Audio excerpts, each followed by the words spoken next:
Kane confirms that the meal is delicious, prompting the president to ask warmly if he is truly enjoying the banquet. A hint of shyness in his voice, Kane affirms that he is, admitting that this entire experience is a first for him. In fact, he confesses, he's never before witnessed such an opulent display of food. President Sterling feels a sense of satisfaction, pleased that both brothers appreciated the special meal. It confirmed his decision to have the chefs invest extra care and effort into the evening's feast. He then turns his attention to Liam, gently inquiring why he hadn't invited other family members, having only brought his brother along. Liam's expression becomes somber as he explains that their family now consists of just the two of them, as their parents have already passed away. A shadow of regret crosses President Sterling's face. He feels a pang of frustration for having asked such a thoughtless question. The celebratory atmosphere he had carefully cultivated now feels strained. His gaze falls upon the two brothers, the air thick with unspoken words. He decides it's best to remain silent until the mood recovers. The banquet continues, but the earlier warmth is gone. Finally, he determines that someone must be used as a catalyst to restore the evening's cheerful spirit. His eyes find Arya across the hall, silently willing her to meet his gaze. But she remains oblivious. Losing his patience, President Sterling places his cup down with a sharp click and rises from his seat. He summons the girl for a private word, and they step outside, away from the prying eyes of the other guests. He begins by asking for her opinion of the food, to which Arya innocently replies that it was wonderful. Instantly, however, the mood shifts, and a dark, intimidating aura emanates from him. "Did you think," he asks, his voice low and menacing, "that I brought you here merely to be fed?" He makes it painfully clear she was not there for the cuisine. Her role was to energize the room, to create a lively atmosphere. He demands to know why she has been so conspicuously quiet. Arya apologizes, admitting she thought her invitation was simply to attend the party. The notion strikes President Sterling as absurdly funny. He scoffs, making it clear he would never invite her to an event of this magnitude for something so trivial as being a guest. He then questions her sharply, asking if the sector head failed to impress upon her the true importance of the young man present tonight. Completely bewildered, she commented that as far as she was aware, he was simply the company's most significant investor. He confirmed her statement was true, but that was not the entire story. He revealed that beyond his investments, the boy was a prophet, a unique class capable of seeing the future. With that, he demanded to know if she now understood the immense importance of keeping him in a favorable mood. The boy's foresight was absolutely crucial, as it would allow them to know precisely how the upcoming rounds would unfold. They could know the outcome long before the events even began. He made his instructions chillingly clear. She was to use her charming presence to praise him, make him smile, flatter him, do whatever it takes, the president warned, his fist clenching to emphasize the weight of his command. She was to do everything in her power to capture the great prophet's heart. A cold wave of intimidation washed over her. She couldn't believe such a thing was even possible, but Gregory coldly informed her that as the company's president, he had orchestrated the massive opportunity that launched her acting career, and the very least she could do was return the favor. He then told her not to worry about the specific tactics. Her only duty was to ensure Raymond's spirits remained high. She stood in stunned silence, processing his ultimatum, until he sharply broke the quiet, asking why she wasn't responding. Aaron quickly apologized and assured him she would do as he asked. With that, he instructed them to return to the hall. He made it abundantly clear that he would be watching her every move, ensuring she followed his orders without fail. Meanwhile, a tense atmosphere had settled over the banquet hall, only breaking when the two finally returned. The president offered a smooth apology for their absence, casually explaining it away as a vital business conversation. Smiling warmly, he noted that dinner was over and proposed that they all move to a different location for the next part of the evening. Our protagonist and his brother started to head outside, but Aaron hesitated, wanting to pull him aside for a conversation. Her reluctance did not go unnoticed, visibly irritating the president, who wondered why she was faltering so much, especially after everything they had just discussed. At that moment, another guest approached, stopping to ask Aaron for permission to speak with her. Embarrassed, tells her that he's a big fan of hers and that she's even more beautiful in person. She thanks him for the compliment, and then, he asks if it would be possible to take some photos together later if she has time. Aaron responds that she can take the photos. Only then does the president realize that it's the brother who's interested in her, and he needs to change his plans. Sending a message to the actress, she notices her phone ringing, and when she picks it up to see what it is, she realizes it was the president asking her to change her target. To first approach the prophet's brother, she feels upset about this, as she'll have to deceive a fan who approached her with no ulterior motives. Ryoman quickly realizes how uncomfortable she is, so he begins to read the president's thoughts. which say that they need to pull the prophet's younger brother to their side, as he will have no other choice but to embrace their cause, and with that, they'll obtain information on all the upcoming rounds. He informs her that there's a private VIP room nearby, and they can order as many drinks as they want. They enter the room and soon one asks if, when he mentions drinks, he's referring to alcohol as he's still a student. Yanglok asks not to worry, since there are also plenty of non-alcoholic drinks, and then asks the department head to give special treatment there, along with a non-alcoholic drink for one. After the door closes, the MC informs that he also cannot drink alcohol, and then asks Aaron to go outside, to take some pictures with his brother. If it's not a problem, she replies that there's no problem at all, and then they both leave the room. Ryuman takes advantage of being alone with the president, and with a frightening look, asks if he thinks things will be that easy. He gets intimidated to the point of asking what he means by that. Ryuman tells him to remember that he is the prophet class. In other words, his ability to see the future meant he was already aware of the private conversation Mr. Thorne had with Aaron, and with that knowledge, he demanded to know how their partnership could possibly continue, issuing a chilling warning to never conceal anything from him again. The CEO felt the walls closing in. He had never imagined Silas could also see the specifics of his talk with Aaron. He was stunned that anyone could perceive that kind of future. Silas then cut through the tension, confirming he knew everything. Mr. Thorne admitted he spoke with Aaron to try and win him over, quickly apologizing if his approach came across as offensive. He claimed his only desire was for all the players to become allies, but Silas immediately cut through the facade. He stated coldly that the line was crossed the moment he attempted to use his brother as a pawn, a truth that made Mr. Thorne shrink even further. Backed into a corner, he immediately offered a profuse apology, admitting he had made a foolish and reckless decision. He promised to rectify his error as swiftly as possible to regain his favor, and in that desperate plea, Silas sensed a kernel of true remorse. For that reason, he declared he would let the matter slide this one time, leaving a relieved Mr. Thorne to thank him for the second chance. The tense silence was shattered when Mr. Davis entered, immediately noticing the president's strange demeanor as he announced his return.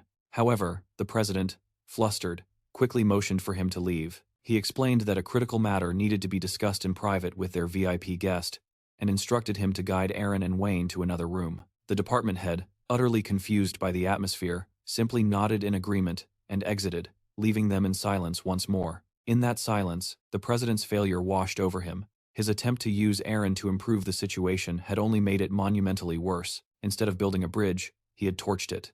Seizing the moment, Silas decided to get straight to the heart of the matter. He asked if he wanted the intelligence for the second round, a question that shocked Mr. Thorne, who realized the prophet's knowledge had no limits. Silas revealed that the only reason he accepted the invitation was to provide crucial information about the fifth round, but he delivered a final, stark warning. If this level of deception and insincerity continued, their budding partnership would be impossible. The CEO conceded completely, admitting his deep regret and begging for forgiveness for what he desperately framed as his one and only mistake. Damien agrees, but on one condition: there can be no more secrets between them. From this moment forward, his trust must be absolute, and he issues a stern warning against offering unsolicited suggestions. His sole responsibility is to sway the other shareholders during the meeting, and nothing more.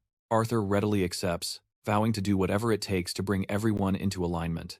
With the deal struck, Damien promises to dedicate himself to the company's growth and to deliver the crucial information Arthur desires. The president's relief is immediate, but his smile falters as Damien reveals that the fifth trial is upon them. It will be, by far, the most arduous challenge they have ever faced. Damien urges him to remain calm. He explains that while the mission is to eliminate 300 orcs, it will be no simple task for the president. The true difficulty, he clarifies, lies in a new twist. The competitive regions will be merged into one.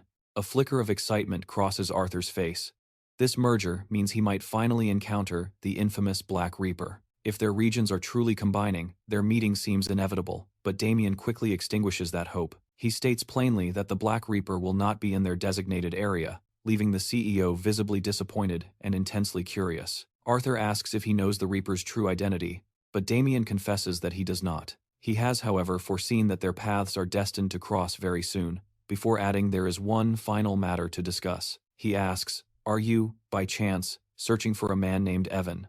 Arthur is visibly stunned. He is astounded that the prophet knows even this, admitting to himself that the power of future sight is far more terrifyingly accurate than he ever imagined. He presses for any information on this individual. Damien's response, however, is a sharp, unequivocal command to cease the investigation immediately, leaving Arthur confused and apologetic. He still has to ask why. Damien's voice drops, explaining that to pursue this man is to invite a catastrophic loss. Do not interfere with him, he warns, making it clear that is all he is willing to reveal on the matter. This unforeseen turn of events leaves President Thorne in deep contemplation, as he never anticipated such a development. Meanwhile, Aiden is acutely aware that his life is spared only because he remains a valuable asset to Thorne. The young Liam Thorne then announces his intention to immediately halt all ongoing investigations. He specifies the inquiries against the individual they discussed and invites them to rejoin the party. He offers a curious promise, assuring them that the rest of the evening's refreshments will be entirely without spirits. Internally, he's seething as events spiral out of his grasp, and he is determined to vent his frustrations before the night is over. Long after the party has concluded, under the cloak of darkness, a man is seen running for his life. He darts through shadowed alleys in a frantic escape, desperately trying to stanch the flow of blood. It's apparent he has lost an arm, yet with no sanctuary in sight, panic begins to consume him. In that terrifying moment, a figure begins to close in, and his desperation turns to dread as the pursuer raises a sword. The blade flashes, striking the portly man's legs and shins with a sickening crack, sending him sprawling to the grimy ground. Trembling in agony, he looks up at his attacker, Liam Thorne, who coldly tells him to be silent if he wishes to keep his tongue. The man on the ground whimpers, pleading to know why this is happening and what offense he could have possibly committed.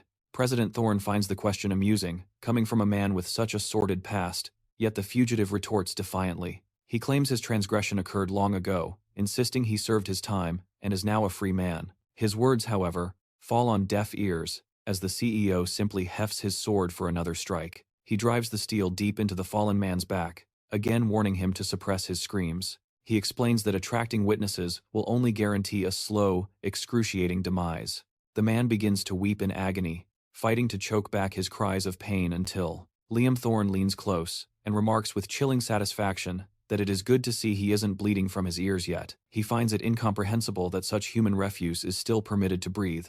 In that very instant, a malevolent black aura begins to emanate from his entire being. It slithers toward his sword like a phantom serpent, moments before a torrent of black flame violently engulfs the entire area. The man is left paralyzed by fear, his desperate question of, "What is happening?" lost to the encroaching darkness as the flames begin to ensnare his body. The shadowy tendrils crawl with a chilling deliberation, consuming his head first, then his legs, and only then do they seize his arms. As the man is utterly devoured, his pained groans the only sound. Aiden watches dispassionately, imagining that if his black mana wasn't on cooldown, he would have vaporized such filth in a single fleeting moment. But he knows there is nothing to be done but wait. He needs black mana to command the black aura, and he is keenly aware that to replenish this dark power, he is required to claim the lives of others. With a final, decisive strike, he grants the man his long overdue end. He muses that the mana harvested from finishing people is vastly more potent than what he gains from slaying monsters. In other words, for someone like him, who relishes the act of eliminating criminals, he cannot fathom a more perfectly suited class than the one he possesses. As a Black Knight, Aiden points his sword, a profound sense of relief washing over him.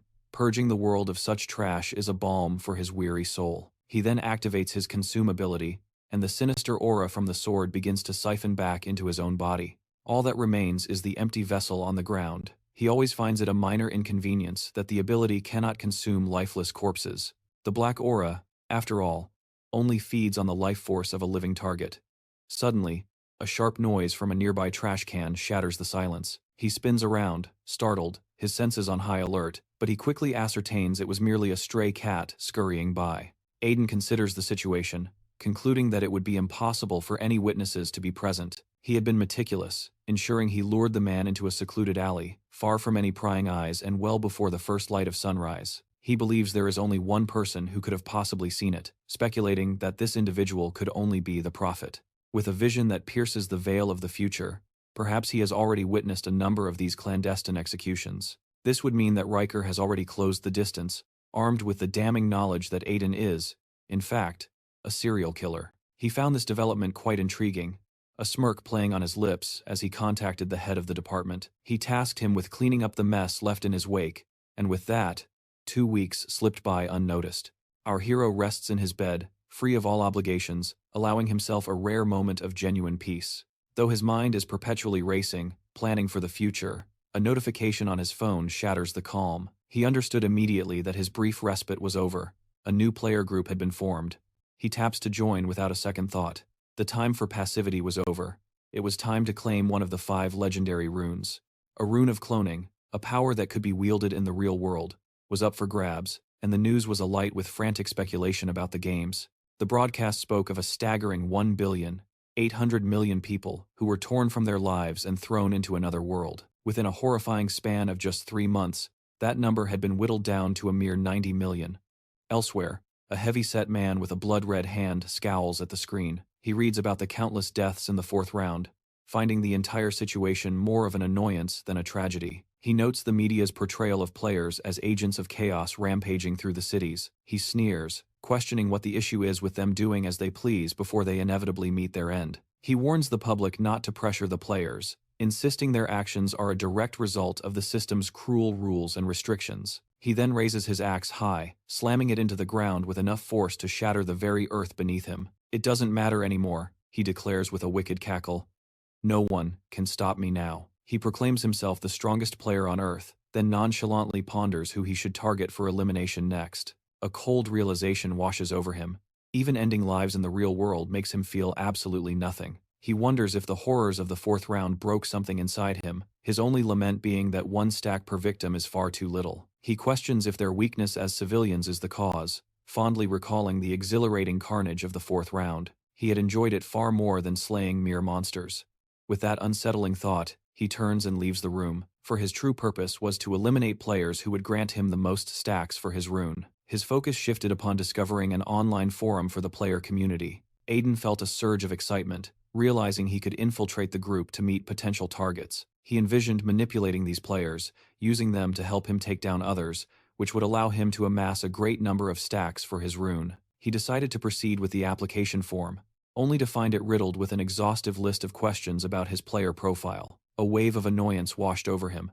They demanded an excessive amount of information even before scheduling an interview. Nevertheless, he quickly relented, as his primary need was to get to the meeting location and make contact with the other players. He was gambling on the bold assumption that no one would ever suspect a new player of joining their ranks with ulterior motives. His plan was to infiltrate their group with the sole intention of eliminating them one by one after a short while. He made his way to the rendezvous point, where a message from the interviewer directed him to a specific cafe in Wabu. The message also mentioned that casual clothing would be appropriate for the meeting, and upon arrival, he confirmed the location was correct. However, his frustration grew as he realized the cafe was situated in an incredibly remote area, so far out that even the bus lines didn't reach it. Having already come all this way, he decided to enter, steeling himself with a dark thought. If they proved to be a nuisance, he would simply dispose of them all. Aiden began to scan the interior, noting that the establishment was far more modern than its desolate surroundings would suggest. He observed only 2 customers inside. One of them immediately noticed his entrance and swiftly rose to his feet. "Are you here for the interview?" the man asked as he approached, then inquired, "What's your username?" Aiden calmly replied, "Black Dragon." In response, the interviewer greeted him with a broad smile. "It's a pleasure to meet you," the man said, before adding, "My in-game nickname is, my age is 30. The stout man didn't conceal his astonishment and asked if Aiden was truly the player he claimed to be. The man affirmed that he was, explaining that although he might not appear so, he had indeed turned 30 years old that very year. He then gestured to his companion in the shirt, formally introducing them as the Tiny Mollusk. He then urges them to greet one another, hoping they might become good friends, but just then, Hector approaches with a pointed question. He scoffs, wondering if the peculiar-looking man in the pink shirt could possibly be a player, given his incredibly feeble appearance. Casting a glance around the empty establishment, he remarks that business in the cafe must be suffering greatly. Given the lack of customers and staff, the interviewer explains that the place is intentionally located far from the city. This seclusion was precisely why they had rented the entire spot for the interview. Hector simply says he understands. He presses further, however, asking if the owner shouldn't at least be present. The older man replies that the owner is currently preparing their food. It turns out they serve full meals in addition to coffee.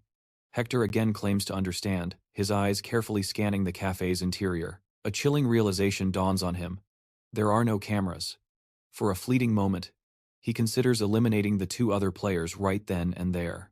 It would be a simple task to finish them and vanish without a trace, but he swiftly dismisses the thought. He couldn't afford to squander this golden opportunity by taking out a mere 2 individuals. For that reason, he impatiently asks if they plan on starting the interview anytime soon. The man in his 30s informs him they are waiting. They are expecting one more person and will commence the moment they arrive. Hector asks for clarification. So there will be 3 of us in total? The interviewer confirms with a yes, and though they are slightly behind schedule, he sees their final guest approaching at that very moment. The last player enters the cafe, and the man in his 30s immediately rises from his seat. He asks if the newcomer is present for the interview and wastes no time in demanding to know his in-game nickname. The person's response is simple yet shocking: the Black Reaper. The interviewer is left completely astounded. Standing before them was the single most popular player in the entire game. Unrelated to this, just a few days ago, a conference had been held.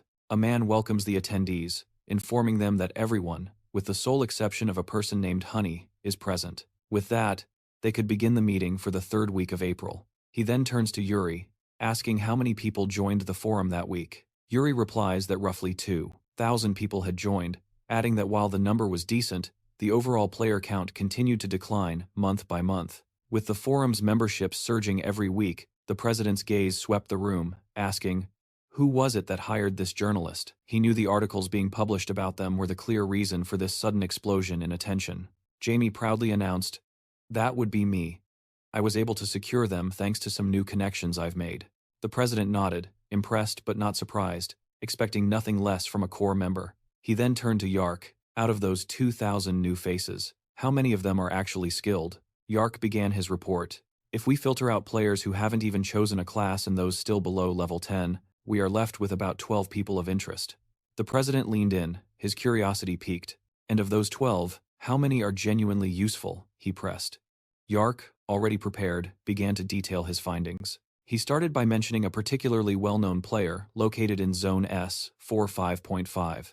His name is Black Dragon, Yark explained. He's just an ordinary warrior at level 10, but he's managed to secure the 3rd rank in his entire region. This detail clearly intrigued the president. He must have a remarkable rune, the president speculated, prompting Yark to continue. His skill alone suggests he's worthy of an executive position within our ranks, Yark added confidently. The next prospect, he went on, is a player named Little Cockle, hailing from Region S, 122.7. This one consistently ranks somewhere between 4th and 10th place. But beyond just these two, there are an additional 50 players who consistently dominate the top ranks in their own regions. A smile of satisfaction spread across the president's face. Excellent. It appears we'll have a very busy interview schedule ahead of us. His gaze then locked onto a man in his 30s, whose head was starting to droop. Were you just dozing off? He asked sharply. Pray tell, what were you doing last night that has you sleeping in the middle of this crucial meeting? A predatory grin appeared on his face. As your penance, you will personally be in charge of conducting all 50 of those interviews, because if he fails to act, another high-level candidate could easily usurp his position. The man apologizes for this oversight, giving his word that he will take full responsibility for it. The president steers the conversation back on course, demanding to know if the Black Reaper has made any contact. Yark confirms that, unfortunately, there has been no word. Had there been, it would have been reported instantly. The man with the 4 eyes expresses his disappointment, stating that if someone of that stature had appeared, he would have offered them the executive position without a moment's hesitation. He then calls for Jamie. He tasks her with speaking to the journalists to increase their article output, as their marketing must become more aggressive. The objective is to lure the Black Reaper to their organization.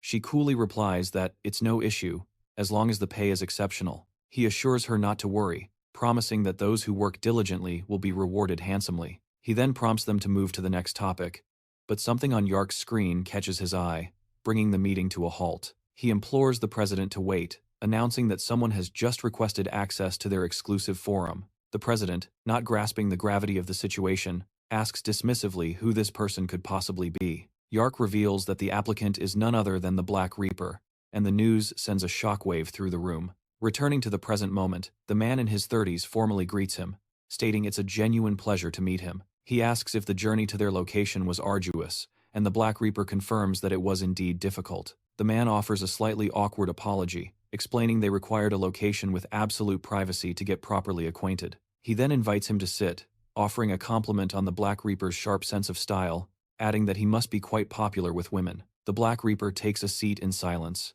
The man in his 30s presses on with the introductions, indicating the other 2 people in the room. He explains that they are also here for the interview, a statement that seems to strike pure terror into the heavy-set gentleman. The man brazenly declared himself to be the formidable Black Reaper, a legendary figure from their very own region. Another player nearby offered a cautious greeting, prompting the man to sternly reiterate his claim, emphasizing that he was the one and only Black Reaper. Seizing the opportunity, our protagonist decided to play along, calmly introducing himself with the gamertag, Maurice Quinjo. But internally, he scoffed, wondering what kind of audacious fool would dare to parade around using his legendary in-game title. Leo remained visibly shaken, for the man before him had just claimed the identity of the infamous Black Reaper. This was the very same player who had eliminated him 5 crushing times during the 4th round. He thought perhaps he should ask if they knew each other in reality. He hoped establishing a real-world connection might prevent this person from being so obsessed with hunting him down.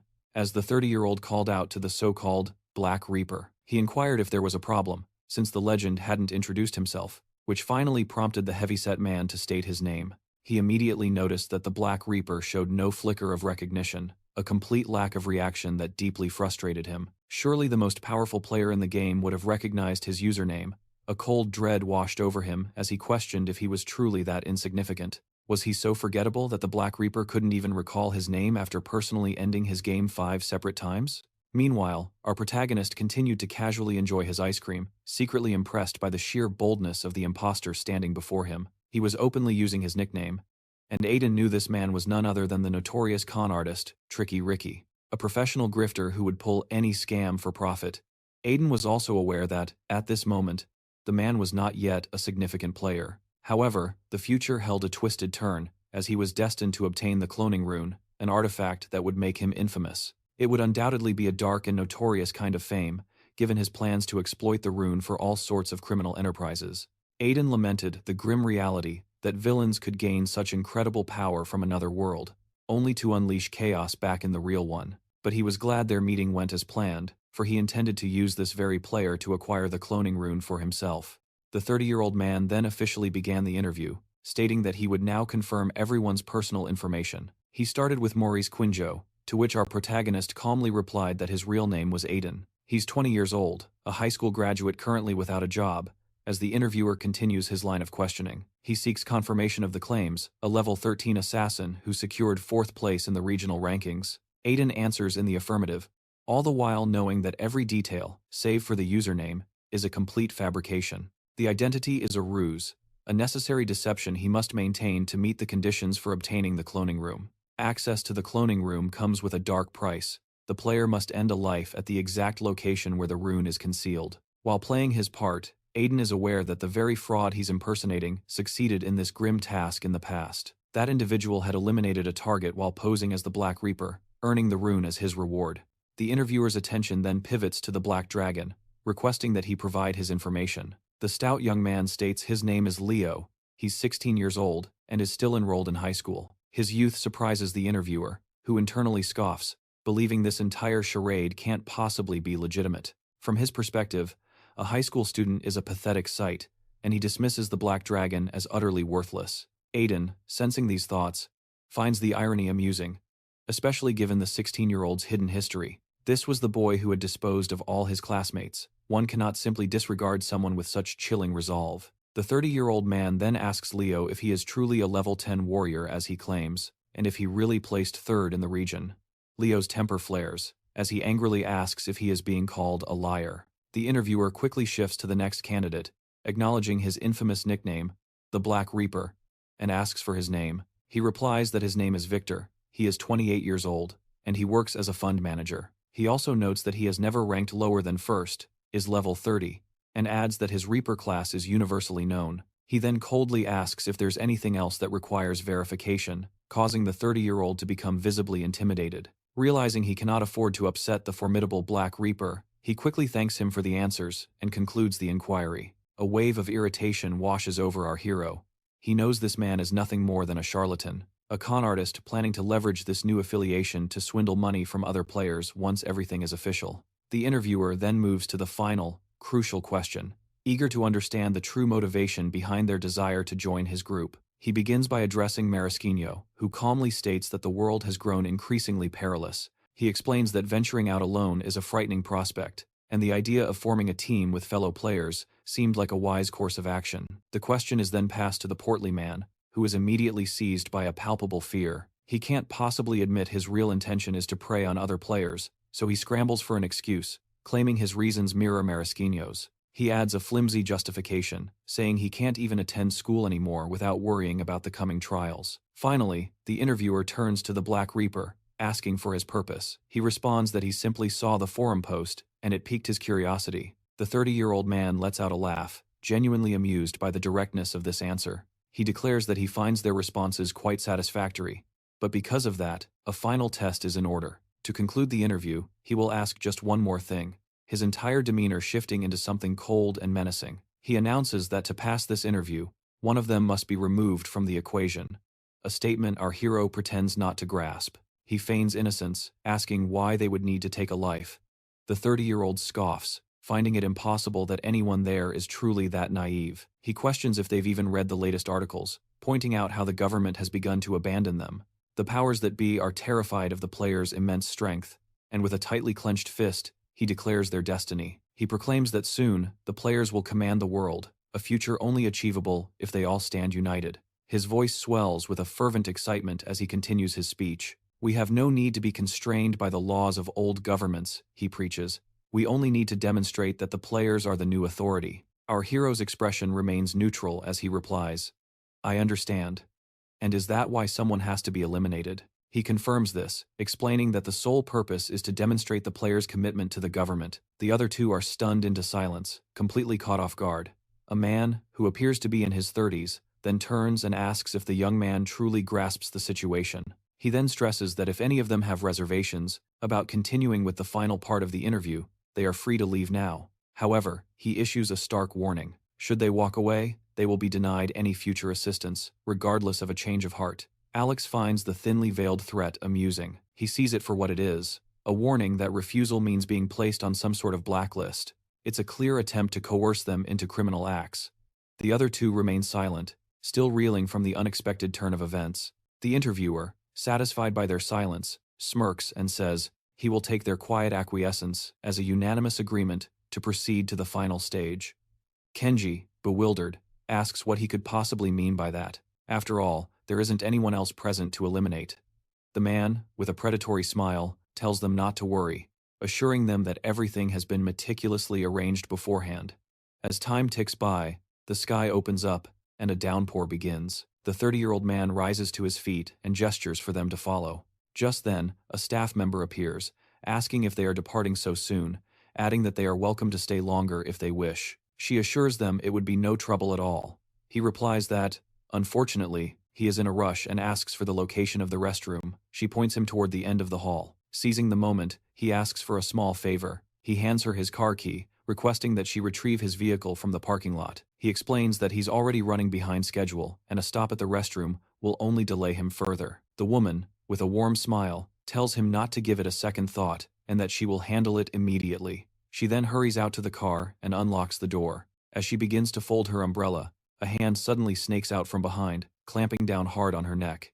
The life is choked out of her in an instant. Her attacker is revealed to be the 30-year-old man. With a single, effortless strike, the heavy-set man rendered his target unconscious, a flicker of confusion in his eyes as he muttered why it had to be her. Enough talk, he grunted, his voice laced with urgency. We need to move. Now.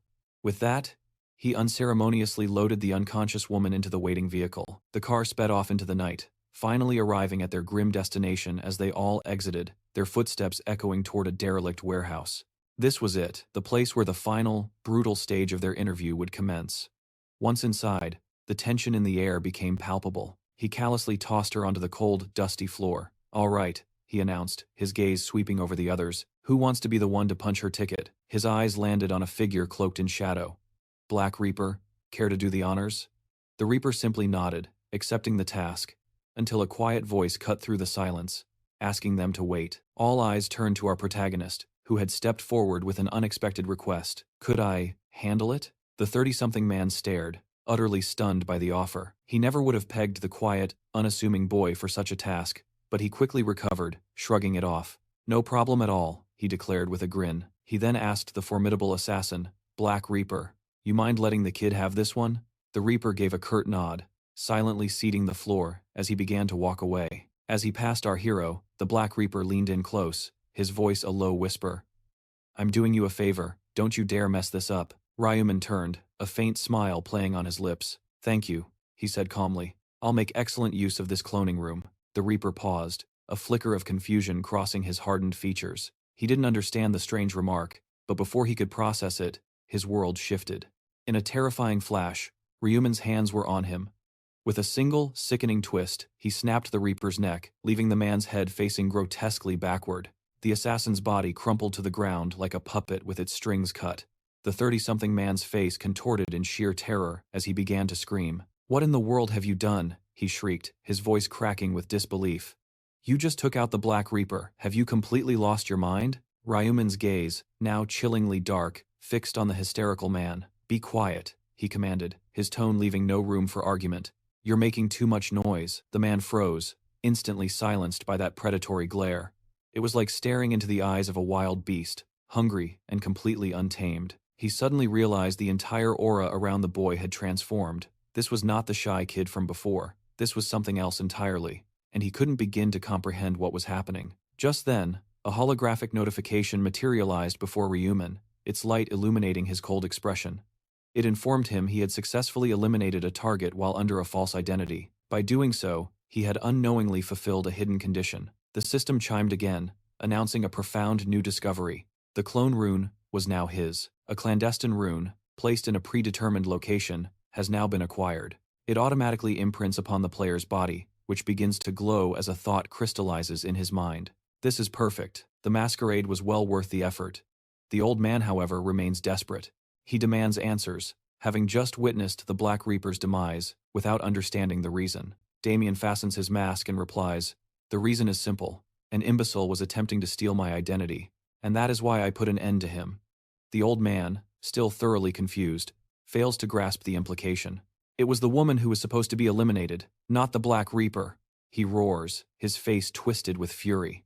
Damien calmly informs him that he already explained why, having merely killed a poser, adding that the man in his 30s standing there is also a loser. He then gently covers the girl's face again and rises to his feet as the old man summons his sword.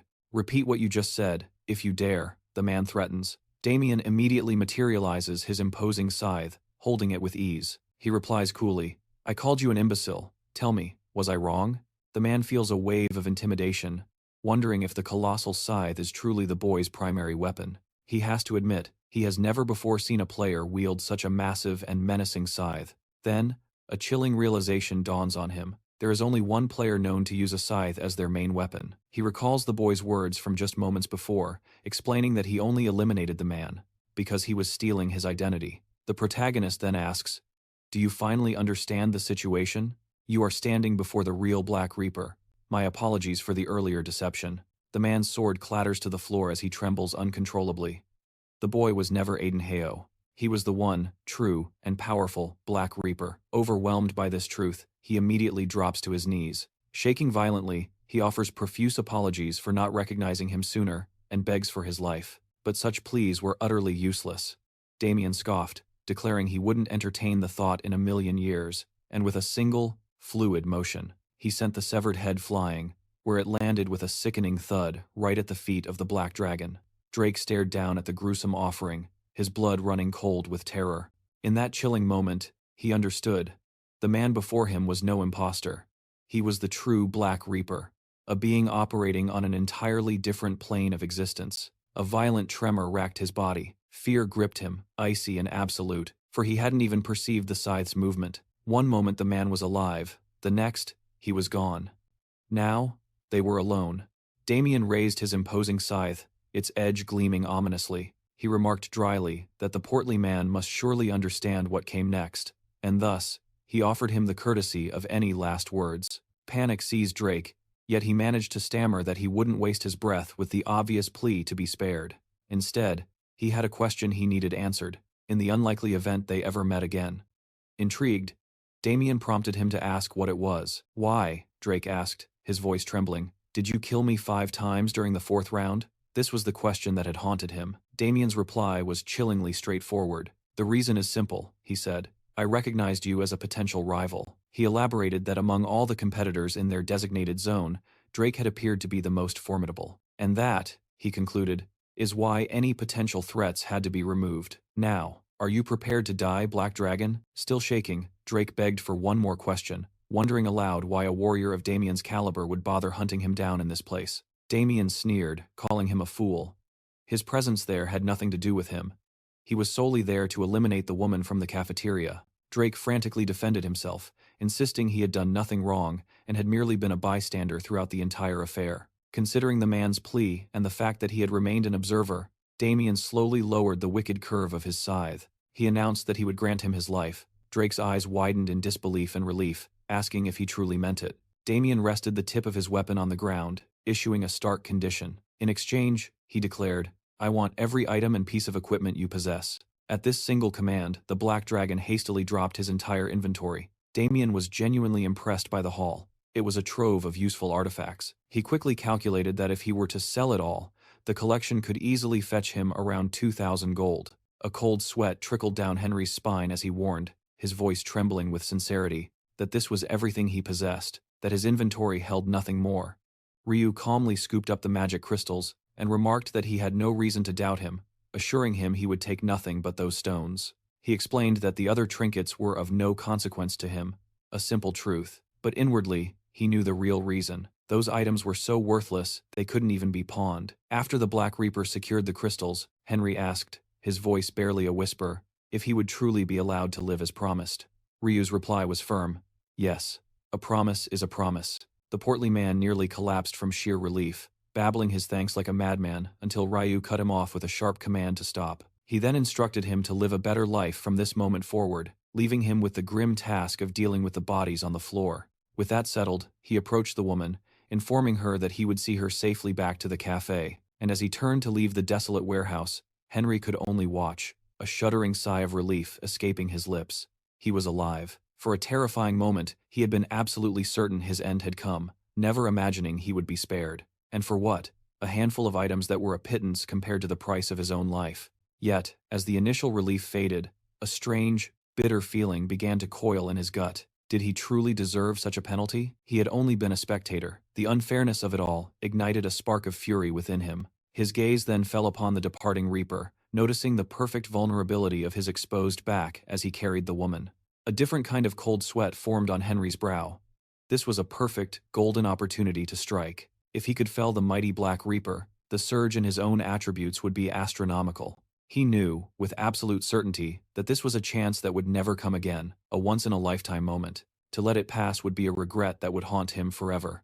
With a glint in his eye, he summoned his axe. He began to creep forward, his footsteps silent as a ghost's, closing the distance, step by agonizing step, until he was just within reach. Hoisting his axe high, Owen readies the final blow and unleashes a devastating swing with all his might. The impact sends our hero crashing to the ground. Owen stands in stunned silence, barely believing his own success. He cannot process that he actually defeated the infamous Black Reaper, and with such ease. A triumphant, manic laugh erupts from him. The thought is intoxicating a level 30 prodigy, brought down by a mere level 10 challenger like himself. He begins to savagely kick the fallen form, screaming that this is the price for turning your back on an enemy in battle. Elated by the promise of the experience he's about to gain, he waits for the reward. Yet, something feels deeply wrong.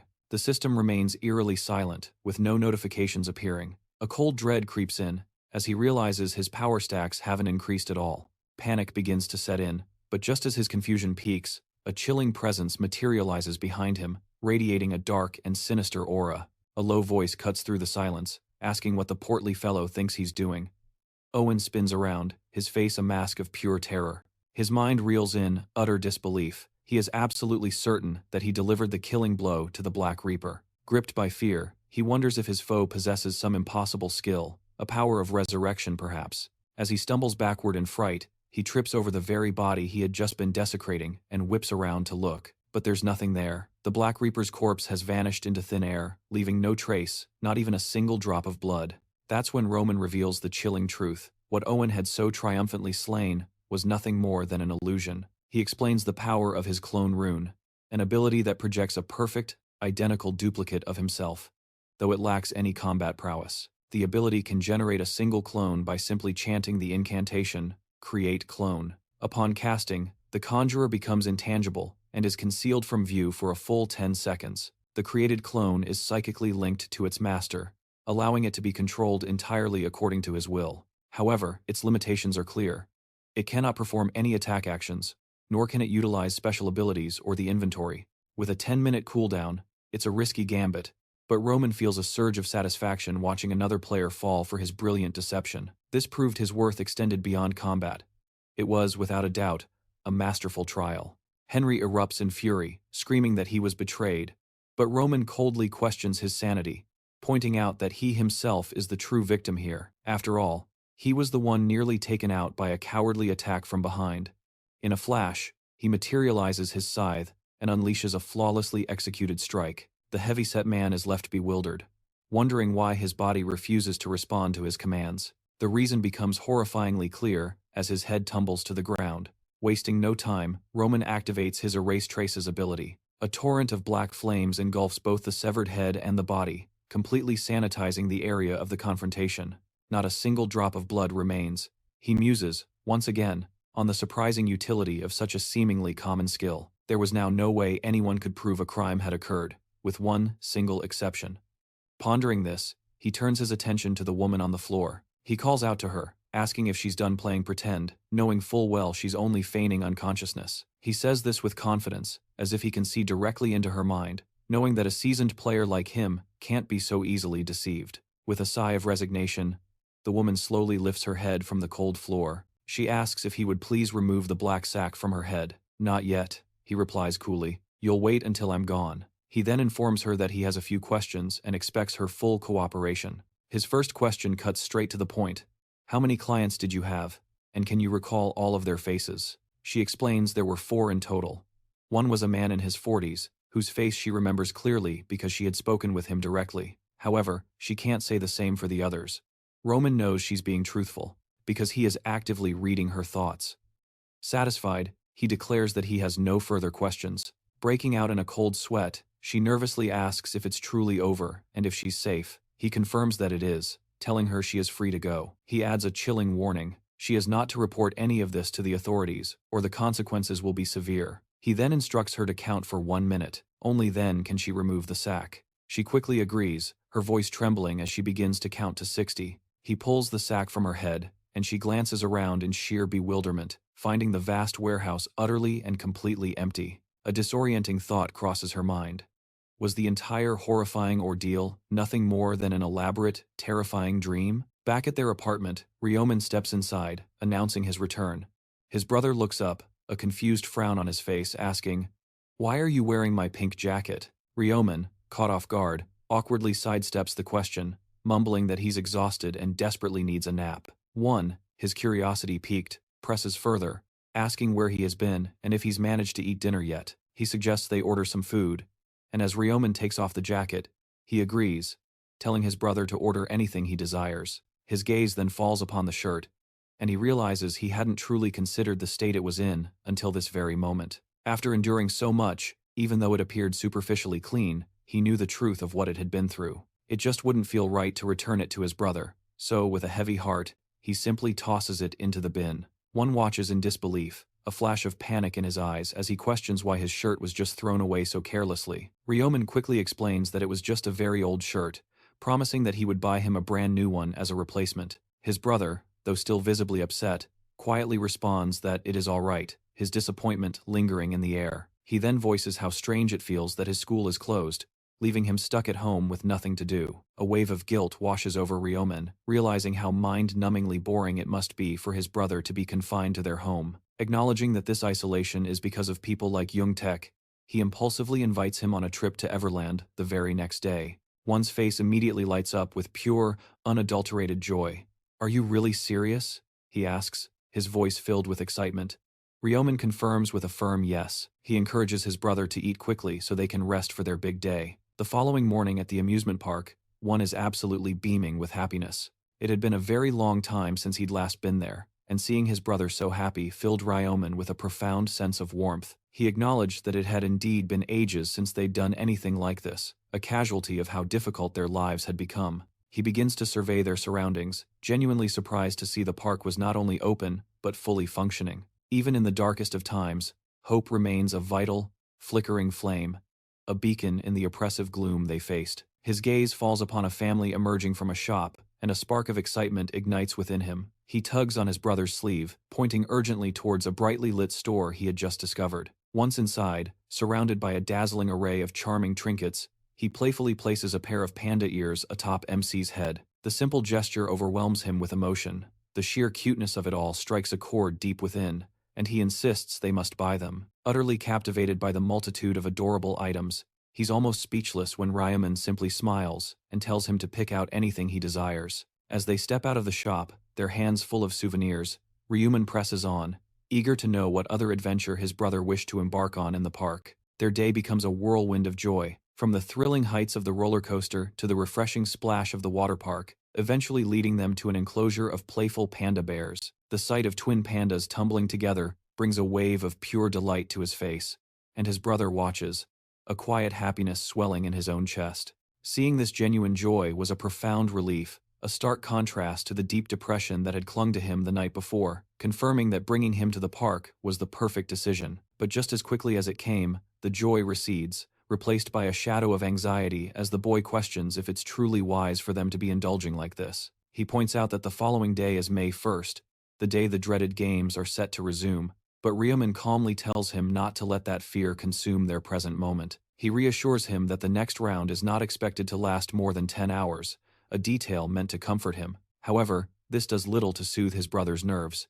He knows that a trial of that length is unprecedented, and the promise of a long sleep afterward feels hollow and unsettling. MC reaches out, placing a comforting hand on his brother's head, his voice steady as he makes a solemn vow never to leave his side, no matter what horrors await. With that promise hanging in the air, he gently urges him to return to their day of fun, suggesting a safari as their next grand adventure. As night blankets the sky, MC settles down to rest, the clock ticking ominously towards midnight on the 30th of April. The sudden chime of his phone shatters the silence. He answers to find several new messages, all from Julie. Her words are a bittersweet mix of sorrow that midnight is approaching once more, and a heartfelt wish for their survival, hoping they will all see another day. A surge of protective resolve fills him. With the regions now united, he feels a renewed strength, a conviction that he can finally keep her safe. He sets his phone down as the final second of the day evaporates. The moment midnight strikes, a disorienting force rips them from their world, teleporting every player to an unknown realm. A lone voice cut through the silence, asking aloud what everyone was thinking. Is this really all of us? The emptiness of the hall seemed to amplify his question. Kalen understood the chilling sense of scarcity. It was a stark reminder of the 10,000 souls who had started this ordeal, and he could only imagine how jarring it must be for the others. He was also keenly aware that this feeling of unease was a temporary luxury, one that would soon vanish in the face of the next trial. As if on cue, the angelic figure materialized from thin air, her voice a melodic poison as she chirped, "I am so delighted to see you've all made it." She followed this with congratulations for reaching the 5th round, but her words fell on deaf ears. The players merely stared back, their faces masks of stone. This lack of response visibly irked the angel. "Serafina, what's the matter with all of you?" she pouted. "You should be smiling.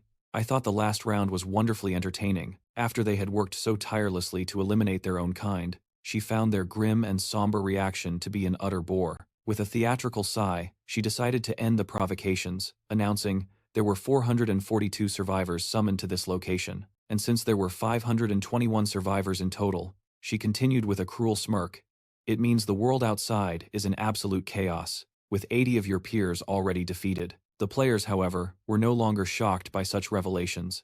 It had become a grimly accepted reality that every round would begin with fewer faces. The angel confessed that she cared little for their fates, but found the prospect of starting a game with so few participants to be dreadfully dull. And for that reason, she declared, her eyes gleaming with a manic light, I have prepared something far more interesting for you all. She leaned in conspiratorially, her voice dropping to a dramatic whisper. To put it simply, there will be an integration of the zones. The statement hung in the air, thick with confusion, until one player finally broke the silence. What does that mean? Could you offer a more detailed explanation? Serafina's angelic demeanor shattered instantly. Are you all truly this stupid? She shrieked, her voice filled with contempt. You can't even grasp a single term? She seethed, explaining with exaggerated slowness that it meant precisely what she had said. There will be an integration of the zones, she boomed, then revealed a fact that sent a shockwave through the crowd. There are hundreds of zones, just like this one. In this country alone, there are 875, to be exact.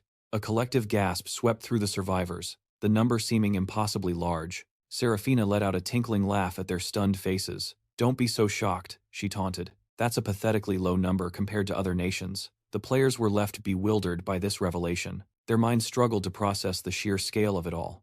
If there were truly 10,000 people per zone, the numbers were simply staggering. Ultimately, each nation would be teeming with millions of people. Yet amidst this realization, one man's curiosity sparked a dangerous line of questioning. If there is an angel overseeing each zone, he pondered aloud, that would imply the existence of thousands of such beings. Olivia confirmed his deduction with a condescending air, affirming that a single celestial guardian was indeed assigned to every zone. She mocked them as imbeciles for only now grasping this reality, but another player pressed on. "Does this mean you are not the creator of this game?" A heavy silence hung in the air before Olivia spoke, her voice dangerously low. "And what, precisely, led you to that conclusion?" The man replied, "I simply cannot believe that thousands of beings like you would collaborate merely to orchestrate a survival trial for mortals." In a terrifying flash, she descended upon the player, her presence suffocating. "And what if we did? What concern is it of yours? Do not pry into matters that are beyond your understanding," she hissed, her voice a chilling promise of retribution. "That is, if you value your continued existence." Absolutely petrified, the man stammered a frantic apology for ever broaching the subject. Her rage still palpable, Olivia ascended back into the sky, while our protagonist, Aiden, observed the entire exchange with a calculating gaze. It was undeniable that the player had struck a sensitive chord. Aiden was now convinced there was a strict rule forbidding angels from discussing the game's true architect. Moreover, he found it illogical that a being who could be challenged and even defeated by a player could have forged such a vast and complex world. Olivia's voice boomed from above, declaring she would entertain no more foolish questions from them. "Your sole focus should be on your own survival," she warned. "And to that end, I will commence the integration process at once." She was quick to emphasize that this was an extraordinary measure, taken only because the number of players in their particular zone had fallen so low. "And do not bother concocting any pathetic theories as to why this is happening," she commanded, her tone dripping with disdain. Immediately, a powerful tremor shook the land, and in the distance, several immense beams of pure light erupted towards the heavens. They blazed with increasing intensity, weaving together to form a colossal, shimmering barrier that filled the players with a profound sense of dread. They had never witnessed anything of this magnitude, as the blinding light flooded every corner of their reality.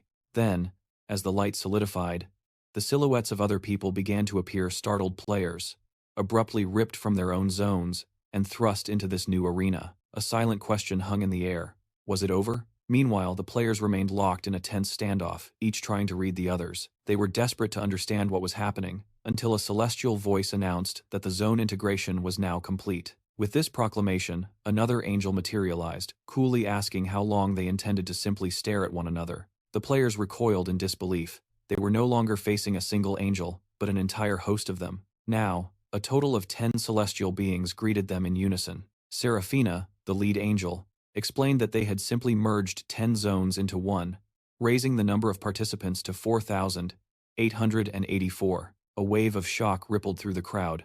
The sheer scale of the event, difficult to comprehend. The reality was staggering. 10 zones were now one, and the number of players had swelled to nearly 5,000.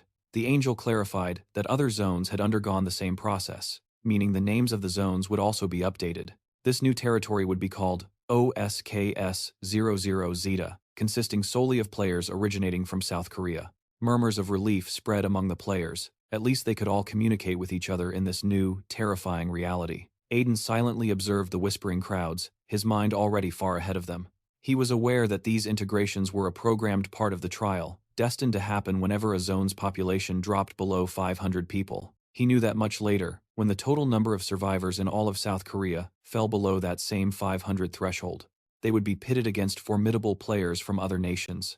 He forced the thought aside for now. That international deathmatch wouldn't occur until around the 11th round, so he needed to concentrate on the immediate threats. He suspected the Angels would initiate the bonus game soon, but before he could even complete the thought, Serafina announced that before the main mission began, they would play a simple bonus game to celebrate the zone integration. She explained that since all the original zones had one representative, this merger had created a logistical issue. Their new, unified zone now effectively had 10 representatives, a dilemma that required an immediate solution. After all, the rules dictated that they must return to having only a single representative. Aiden continued to listen, his focus unwavering.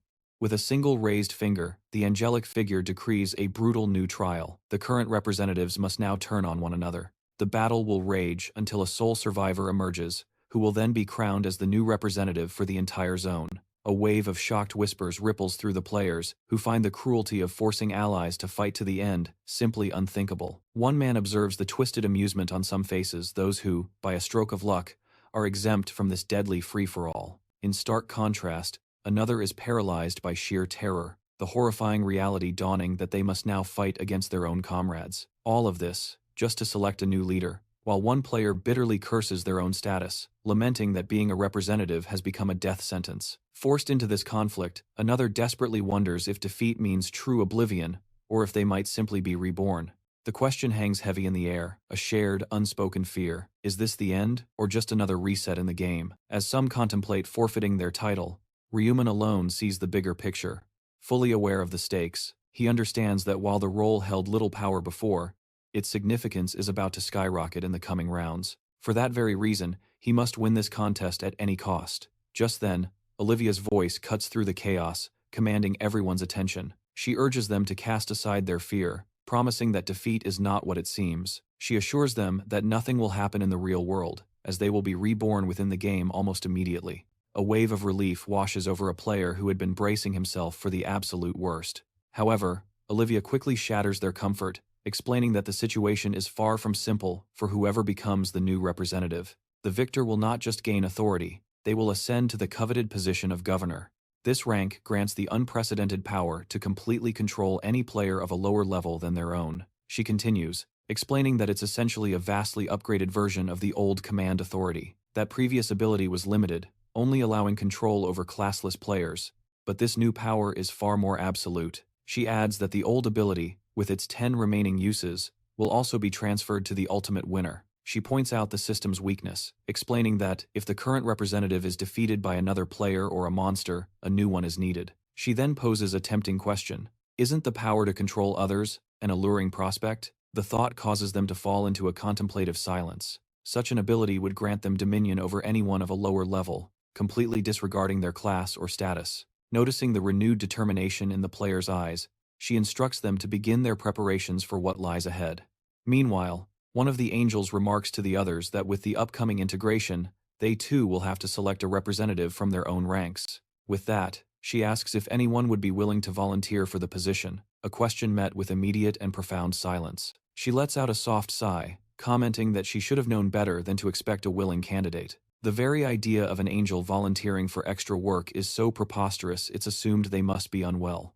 Another angel then asks what their plan is. Since it's clear no one will step forward, one of them proposes a simple solution. Why not decide by a roll of the dice? It would be a tedious but fair method, leaving it all to chance. Another suggests a rotational system, where each angel could serve a term. This idea is swiftly rejected, however, as some angels might conveniently miss their turn in the final, most crucial rounds. Their survival to that point isn't even guaranteed. At this impasse, Olivia asks if there is truly no other way to resolve this. The stalemate is broken when the red-haired angel reminds them that the representatives from each zone are scheduled to fight soon. Seizing this opportunity, she suggests a wager tied to the outcome of that very battle, focusing on the first representative to fall. The angel responsible for that defeated representative's zone will become the guide for all subsequent rounds. The others agree, finding the idea entertaining. A sea of hands raises in agreement, but just as the vote is about to be finalized, Olivia calls for them to wait. She suggests a slight alteration to the proposal. Instead of punishing the angel of the first human to be defeated, they could reward the angel responsible for the zone of the human who emerges victorious. The prize would be immense. The angel whose champion survives until the very end would be crowned the absolute queen of that zone.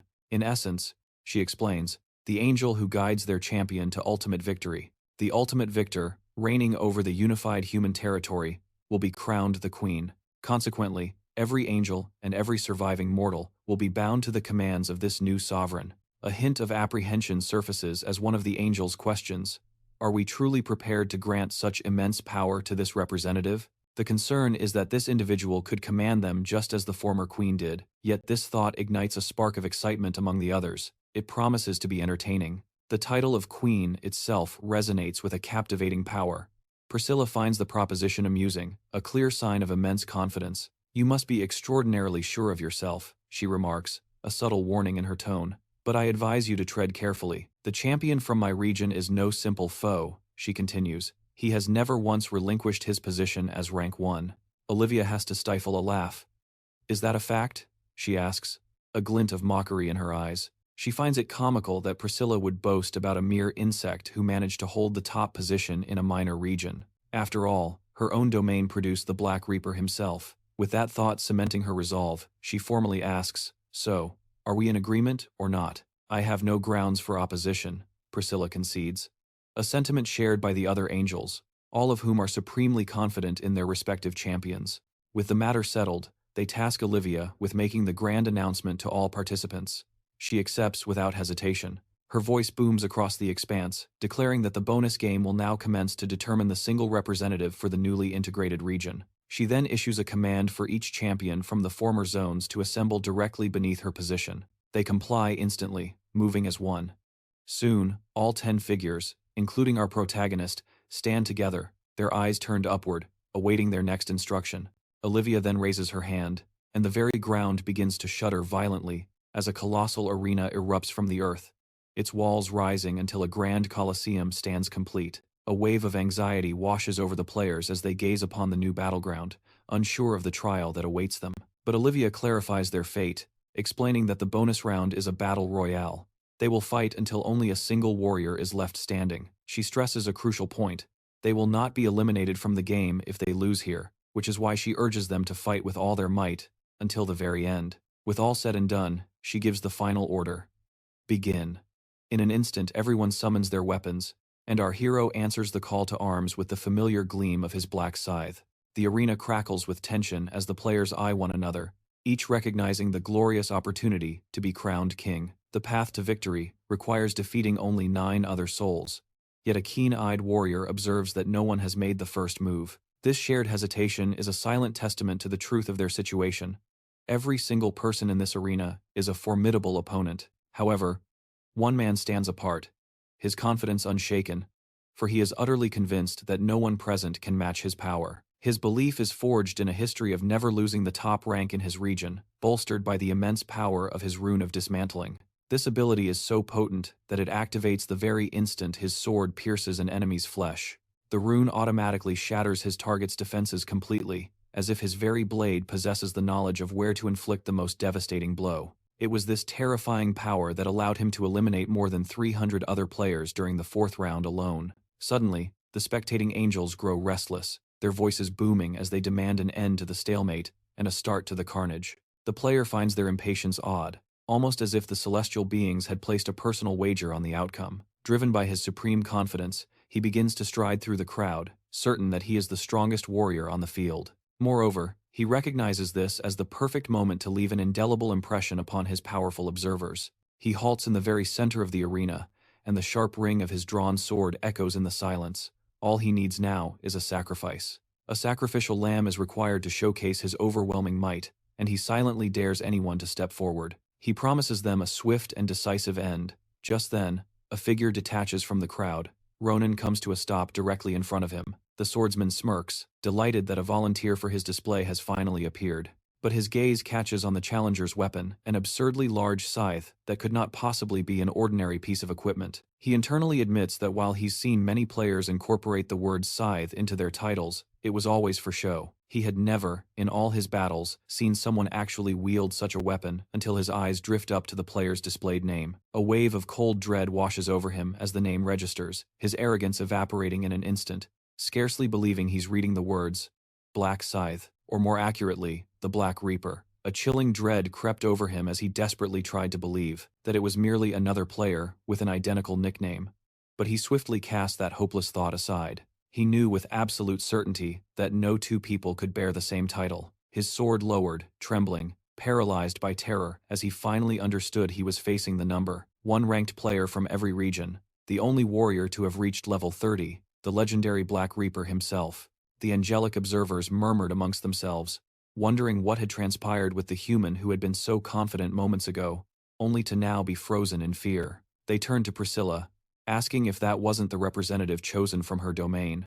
Anxiety twisted in her gut, as she failed to understand why the fool representing her region was refusing to act. Worse still, he was standing motionless, like a terrified dog. Seeing this, Olivia erupted into unrestrained laughter.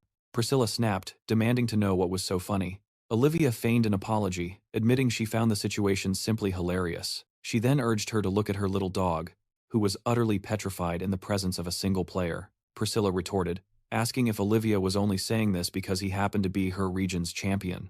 She acknowledged that the scythe was indeed quite striking, but she failed to detect any overwhelming aura that could cause such terror in someone, seeing it for the very first time. She then asked with disdain if Olivia was attempting to imply that her region's representative was so immensely powerful that he was frightening her player into submission. She then ordered her to cease speaking such nonsense.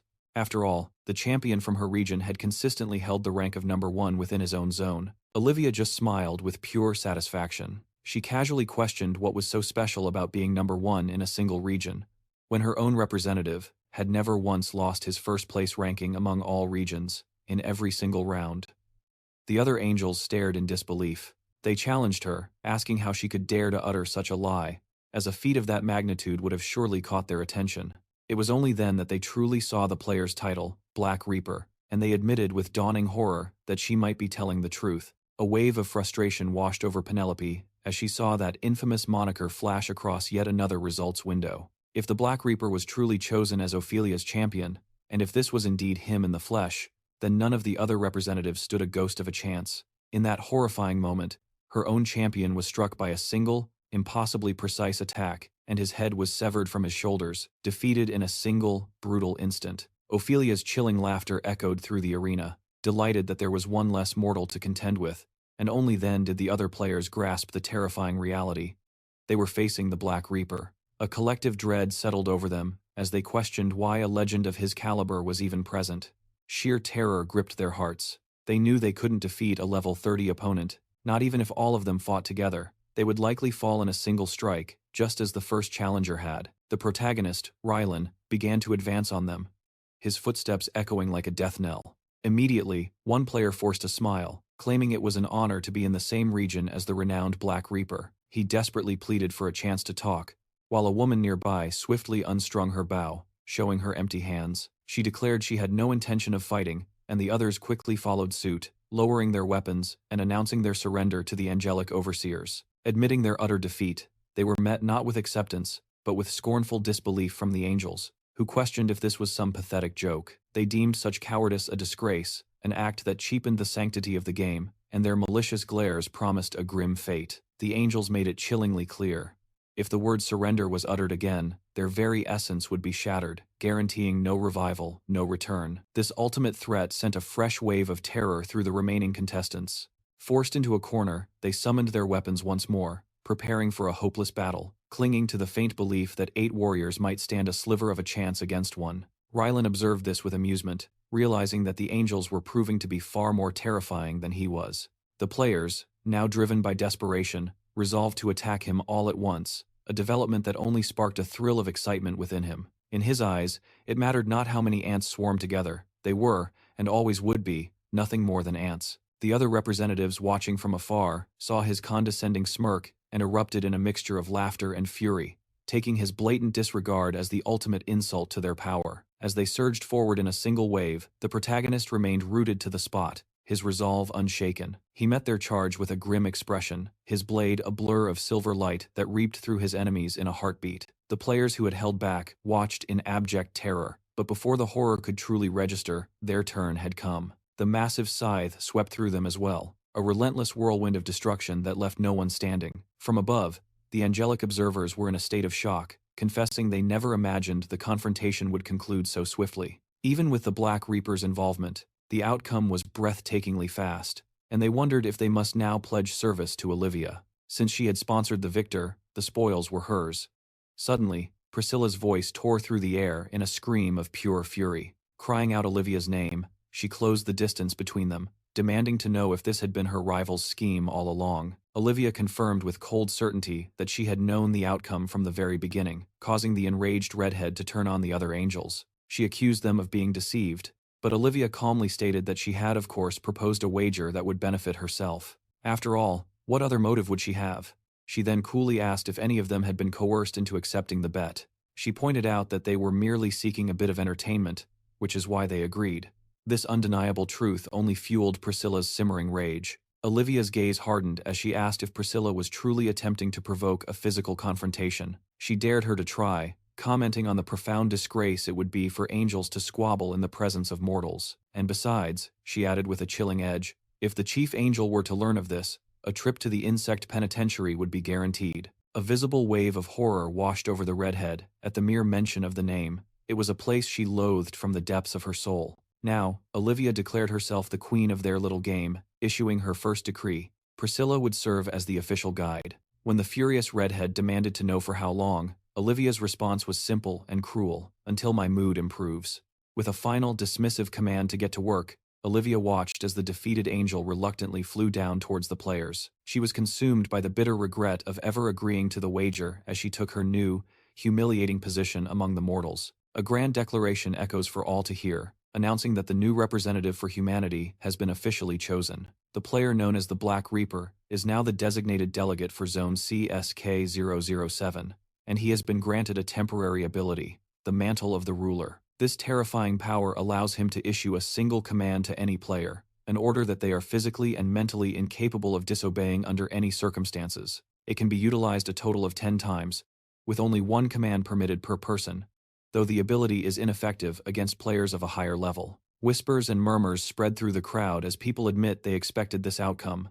The Black Reaper's ascension was all but certain. Considering he is level 30 and now holds the power of absolute command, they all agree it would be utter foolishness to provoke this player. Priscilla then announces she will resurrect the defeated players, and with a graceful flap of her wings, a new power begins to stir. A brilliant, overwhelming light bursts forth from the bodies of the former representatives, bathing the area in its glow. One by one, they return to the land of the living, gasping for air as their fallen comrades rise alongside them. They are disoriented, desperately trying to piece together what transpired, until the crimson-haired administrator addresses their confusion. She coldly informs them that they were all thoroughly defeated by the Black Reaper, who has now claimed the title of representative for their zone. Only then does the crushing reality of their failure begin to sink in. Just as she continues, explaining the consequences of a new leader being chosen, she declares that she will now revoke the rights of the former representatives, casually telling them not to feel disheartened. As always, she adds, they can earn back their privileges.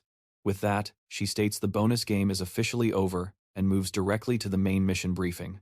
The system interface materializes before them all, outlining the objective. Every individual must slay 300 orcs within a 10-hour period. The secondary mission is to collect 4 stones of balance, with the reward remaining a complete mystery. The total participant count is a staggering 77 million, and in their current zone, there are almost 5,000 players. However, only 1,211 can be approved. The immense number of orcs required terrifies one of the players. On top of that, he realizes the number of people who can actually pass is dreadfully low, a sentiment that earns him a look of irritation from Priscilla. With a sharp tone, she demands to know why they are complaining, her expression making it perfectly clear that such weakness is unwelcome. Asks why they're complaining, and makes it clear. A chilling silence descends upon the crowd, her unspoken threat to further thin their ranks hanging heavy in the air. She informs them, with a hint of disdain, that the previous rounds were far too lenient, and to compensate, she has prepared a truly demanding ordeal. Murmurs spread through the players, some foolishly dismissing the orcs as mere weaklings, questioning if the task will be any challenge at all. Priscilla's face clouds with disappointment at their utter lack of foresight, and she declares curtly that she will offer no more information for now. Confusion ripples through the group as they question the nature of the side quest and the cryptic question marks that conceal its reward. The red-haired adjudicator clarifies that, unlike the main objective, this side quest is visible to every participant from the very beginning. Yet, the prize itself remains a secret, a fact that our protagonist observes with growing frustration. He finds the constant secrecy intensely annoying, especially since he is already aware of the true reward hidden behind the enigmatic quest. It is the Rune of Balance, one of the 18 essential runes he must acquire, and only a single person per zone can claim it as the ultimate prize. He also knows that while other opportunities to earn the rune exist within each zone, their difficulty far exceeds that of the main quest itself. After all, even for someone who successfully completes the side quest, meeting the specific, arduous conditions to manifest the rune of balance is another challenge entirely. Priscilla's voice cuts through the speculation, explaining that the side quest demands they collect the legendary stones of balance. She states that should anyone gather all four, a mysterious reward awaits them. However, only one individual can ever claim this prize. Since only 4 stones of balance exist in the zone, they nervously ask what happens if no single person manages to find them all. Does that mean the side quest simply fails? A player asks. Her response is cold and direct. That is exactly what it means. She then tells them not to worry, a cruel smile playing on her lips, as they can always steal the stones from other players. The method is simple, by defeating their rivals in combat. The brutal implication hangs in the air, shocking the players into silence. They recognize the terrifying logic, the same predatory rule that governs the representative's power, and the angelic figure confirms their suspicion. But she offers a grave warning. This rule of plunder applies only to the stones of balance, not to any other items. And this time, death is final. There will be no resurrections. With a tone of finality, she declares that she has said all that is necessary, and urges them to begin and give it their all. With 10 hours left in the round, Leo watched the angel vanish, a fleeting thought of their sheer annoyance crossing his mind. His focus now shifted to fulfilling the orc quota, aiming to set a new record before turning his attention to helping Julie. He broke into a run, a dark shadow weaving through the other players, who could only watch the Black Reaper's departure with a profound sense of relief. They were simply glad to be spared, left only with the chilling memory of his overwhelming presence. "Where is he going?" one player murmured. "Should we follow him?" His question was immediately silenced by another's sharp retort. "Have you lost your mind? Following the Black Reaper is just asking for a swift end. You might even end up as his slave, or worse." Despite the dire warnings, another player dared to suggest they take the risk. "He's always number one in everything," the player reasoned. "Taking a chance is surely better than cowering here and accomplishing nothing." Unease rippled through the group as they weighed the options, the chilling question hanging in the air. "What if he catches us?" A female player spoke with determination. "I'm going to follow from a safe distance. I'll do it alone if I have to." With that declaration, she broke away from the group, leaving the others still hesitating, trapped by their fear and indecision. Spurred by her courage, they finally found their resolve, steeling themselves and heading in the direction the Black Reaper had vanished. They gambled on the belief that this player knew exactly what he was doing. Meanwhile, in a crude, remote settlement, an orc village stood unsuspecting. As Leo approached, he spotted a sentry from afar. The distant players, watching with bated breath, wondered what strange structure lay ahead. It appeared to be a village of some kind, and to their astonishment, the Black Reaper was walking directly towards it. The orc sentry roared in fury, a brutish display of aggression, but Leo was not intimidated in the slightest and launched his attack. In one fluid motion, he drove his scythe deep into its skull, cleaving it in two and ending the creature's life instantly. He stepped into the village, and his presence was immediately met by more of the beasts. War cries echoed as the orcs noticed the intruder and prepared for battle. Both sides charged headlong into chaos, but Leo was an unstoppable force, cutting down the first wave with ease and pressing deeper into their ranks. A massive orc swung its club at him, but he merely raised his scythe, preparing to counter with a single, elegant movement. After dispatching the 2 figures before him, he continued his advance, entering one of the crude huts to investigate. Shortly after, he emerged empty-handed, all while being observed by a group of watchful eyes from a safe distance. They whispered among themselves, commenting that the orcs appeared surprisingly docile, and perhaps as weak as the gnolls. Another voice questioned if the ease was merely an illusion created by the Black Reaper's overwhelming power. One player insisted it was better not to let their guard down, while another affirmed this, stating that an ounce of prevention is worth a pound of cure. Thus, they decided to launch their own attack on the orcs, with one suggesting they should probably stick to the stragglers who had already been defeated for now. The rest of the group concurred, opting to remain in the rear. If the situation seemed under control, they could simply detach from the main force. They then proceeded toward the village, and upon entry, they were struck by its considerable size. It was easily 3 times larger than the settlement they had first seen. Before they could react, one of the monsters spotted the intruders and began to blow a horn. The sound grew in intensity, echoing ominously throughout the village. A chilling unease spread through the group as they wondered why on earth an orc would be sounding an alarm. They questioned if it had just summoned every other monster in the vicinity, a fear that was confirmed as dozens of creatures began pouring out, running directly toward them. In moments, they were completely encircled, their escape routes cut off. Panic began to set in as one man, gripping his sword tightly, muttered that he knew this village felt far too large. Even so, the reality of the situation had vastly exceeded his worst fears. Another player asked in a strained voice, "What's the plan?" The response was grim but clear. "The answer is obvious. We fight for our lives." The monsters wasted no time, charging forward with primal ferocity. The players, steeling themselves, met the assault head-on. A rallying cry went up, a desperate reminder that the monsters were supposed to be weak, and that they just had to wipe them all out. The battle erupted, and when an orc fell to an early blow, the players were filled with a surge of false confidence. "They seem to be mere novices," one exclaimed. "Their attacks are sluggish." Emboldened, they started to cut down the creatures one by one.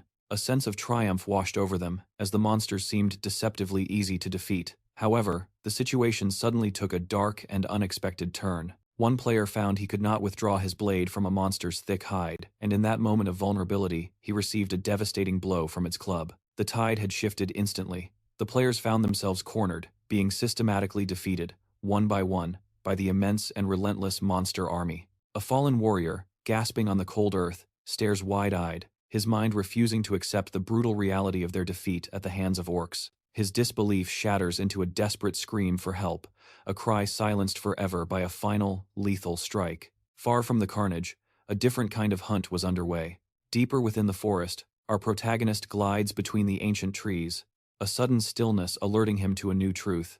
The clumsy followers who had been tailing him had vanished. He muses internally, a ghost of a smirk on his lips. A group of 20 could never hope to match the silence of the woods. However, he held on to a sliver of hope for them. As long as they weren't foolish enough to provoke a major orc encampment, they might yet scrape by with their lives intact. He knew the cardinal rule of survival out here: never approach a village with watchtowers. The moment an orc sentry sounded its horn, more than 50 warriors would materialize, summoned from a garrison that easily exceeded 200. At last, the crude fortifications of the orc village rose before him, and with a steady breath, he readied himself to unleash the storm. He recalled their anatomy. Their dense muscle structure was unlike a human's, making a deep sword thrust a liability, as withdrawal would be incredibly difficult. With that in mind, he moved in, his blade flashing across the throat of the first sentry. The neck was the orc's primary vulnerability, the one place to guarantee a swift end. He moved like a phantom, his blade finding its mark again and again, slicing through backs and piercing vital organs with deadly precision. Each movement was a testament to his mastery, a level of skill that few could ever hope to attain. Finishing his deadly dance, he drove his scythe deep into the last monster's back, forcing it to the ground. He then summoned his status interface, noting there were still 8 hours remaining in the trial. 8 hours left until the round concluded. The primary objective, the elimination of 300 orcs, was already complete. Ryuman considered the fact that it had only taken him a single hour, a feat that undoubtedly secured him the top position. With his own victory assured, his thoughts immediately shifted to Jury. His duty now was to help her, and without a moment's hesitation, he activated his tracking skill. Elsewhere, Monkey's voice was strained with worry. "Young-ho, are you all right?" he asked the man who led their ill-fated hikers group. He confirmed it, the memory of his brush with death still fresh, and asked with a startled voice how the creatures could possess such overwhelming strength. The other players remarked that the monsters did, in fact, resemble bipedal pigs, a deceptive appearance that made underestimating them a fatal error. The man turned, his expression grim, and demanded a tally of how many they had dispatched. Mankey reported a meager count of around 50. Young-ho's face soured at the news. A mere 50 kills in 1 hour with a team of 5 was a disastrous pace. At this rate, they would never reach the 300 required for the main quest. His group swore they wouldn't be the weak link. The stakes were absolute. If they failed to meet their quota, their own lives would be forfeit. Their leader let out a long, weary sigh before voicing the grim conclusion he had reached. He declared they would likely have to assault a larger orc village, prompting a wave of concern as his team asked if that was too reckless. Another member quickly agreed, his voice tight with fear, reminding them that fighting 3 at once was nearly overwhelming. How could they possibly handle an entire village? The consensus was firm. For their own safety, they had to continue targeting smaller, more manageable encampments. Conceding to their logic, the leader changed his stance, admitting they were right, and that he would not press the issue. He clarified that he had no intention of forcing anyone's hand, but he had to stress that at their current speed, failure was inevitable. They would not meet their goal, and despite his awareness of the immense difficulty, They had no alternative but to take the greater risk. With a severe look, he implored everyone to grasp the gravity of their situation, reminding them that there is no future aboard a sinking ship. In another part of the forest, a different group gestured toward the orc village they had been observing from a distance. One of the players whispered that the settlement appeared to have a fortified guard post. Their leader then proposed they circle the perimeter to investigate further, and the team began a cautious patrol around the village outskirts. They carefully examined the crude wooden fence, suggesting they could slip through a gap between the planks. The first one squeezed through, confirming in a low tone that the coast was clear. Hearing this, the rest of the group crossed the barrier. Once inside, they wondered if the monsters were sleeping within the tents, speculating that there were likely 5 creatures per shelter. Their leader paused, his expression grim. The enemy encampment was far larger than he had anticipated. Beside him, a squad member whispered, "Should we launch a surprise attack now?" While they're still inside their tents, Yong-ho affirmed, his voice low and steady. "It's our best chance. We're already here." Monkey chimed in with confidence. "It's no problem. A squad of 5 should be simple enough to handle if our execution is flawless." They designated a single tent as their primary target. The leader gave a final, tense warning. "We move the moment I give the signal, not a second sooner." With practiced silence, each member moved into position before converging on the tent. Once inside, they found another sealed flap, which they tore open without hesitation. The sight that greeted them was a sudden, cold shock. Instead of the expected 5, a full 10 orcs were crowded within the cramped space. Sensing the intrusion, the orcs lumbered to their feet. One of the men gasped in disbelief. "What do we do? There are too many of these beasts. We have to eliminate at least one of them, now," the leader commanded, his voice cutting through the fear as the entire team surged forward to strike. "Take the one on the left," he yelled, as their warrior parried a vicious counterattack, creating an opening. Seizing the moment, Young-ho darted in, his blade striking the orc's leg with a sickening crunch, sending the massive creature crashing to the ground. Following instantly, Monkey lunged with his sword, delivering the final, fatal blow. In response, a nearby monster let out a furious, deafening roar. The enraged orc closed the distance in an instant, positioning itself to stand face to face with the intruders, its eyes burning with hatred. A menacing aura radiated from the creature as it swung with overwhelming force, striking Monkey directly.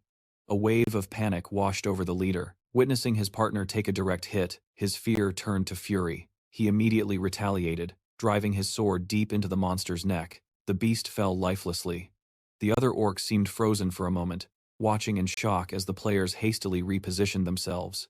8 enemies remained.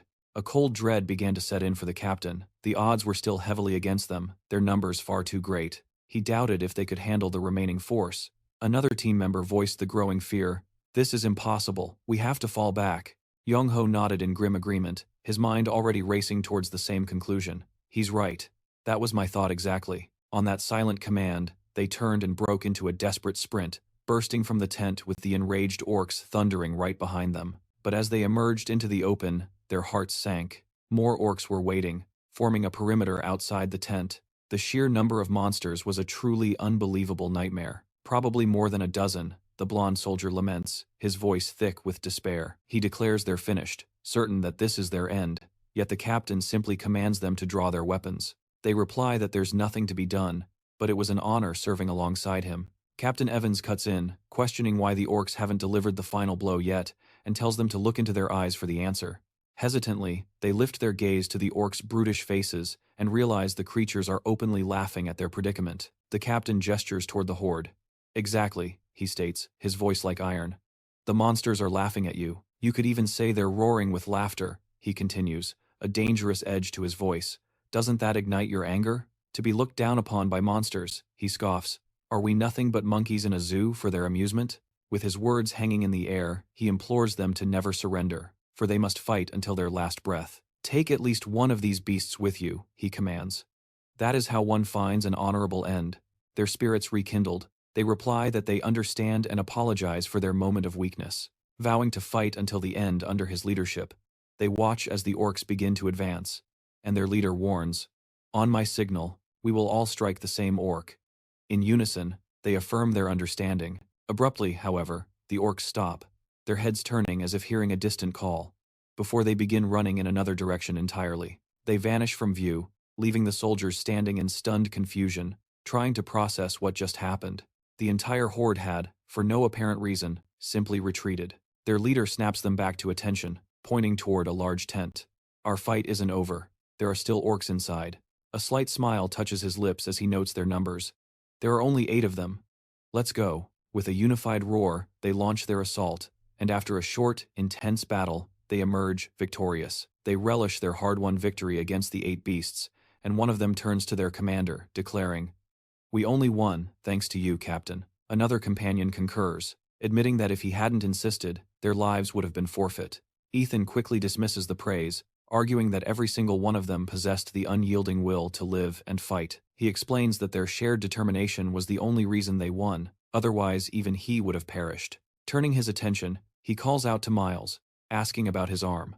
Miles replies that while it hurts, the pain is bearable. The leader then instructs him to rest and avoid straining the injury, before directing the group to find a concealed place to regroup. As he prepares to scout for an escape route alone, one of the players voices their concern. "Won't that be too dangerous?" He reassures them, telling them to hold their position until he returns. After a brief, cautious survey of the area, he ventures forth. An unsettling feeling begins to creep in as he moves. The village is eerily silent, with no sign of a single orc. He presses onward through the desolate streets until a shocking discovery brings him to a dead stop. Sprawled before him is a scene of utter carnage, the bodies of innumerable orcs. He approaches cautiously, trying to comprehend what happened. "Who in the world could have done this?" he murmurs, only then spotting a solitary figure standing amidst the fallen monsters, another player. The name Black Reaper flashes through his mind, just as our protagonist becomes aware that he is no longer alone. He hadn't anticipated encountering anyone else here. A quick glance reveals the player's name, Ethan.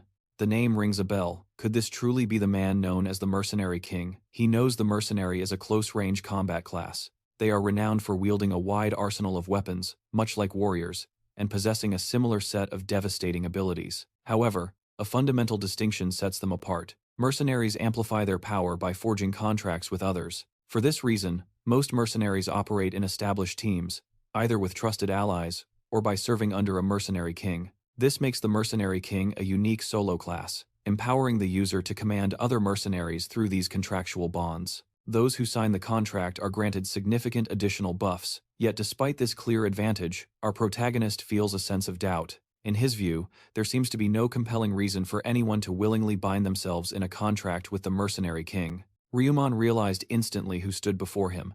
It was Yang Ho, the renowned Mercenary King of the solo class. He confessed to himself that he never expected to encounter him here, just as the team captain started to approach. Offering a respectful greeting to the Reaper, Ryuman questioned if they knew each other, to which Yang Ho affirmed, stating that no one was unaware of the all-time top-ranked player. His thoughts began to race. He couldn't have imagined finding the player who held the first position in every zone in a place like this. He believed that a request for a handshake would likely be met with disdain, a notion that Ryuman observed from a distance. Watching the man, Ryuman sensed an integrity about him, a quality that suggested he would never betray his allies, and concluded this was the very reason he became the Mercenary King. It was clear that one needed both the mind of a leader and a compassionate heart to qualify for the esteemed Mercenary King class. Yang Ho then broke the silence, asking if he was the one responsible for dispatching all the orcs in the area. When Ryuman confirmed with a simple yes, Yang Ho's surprise was evident as he remarked that he certainly lived up to his ranking.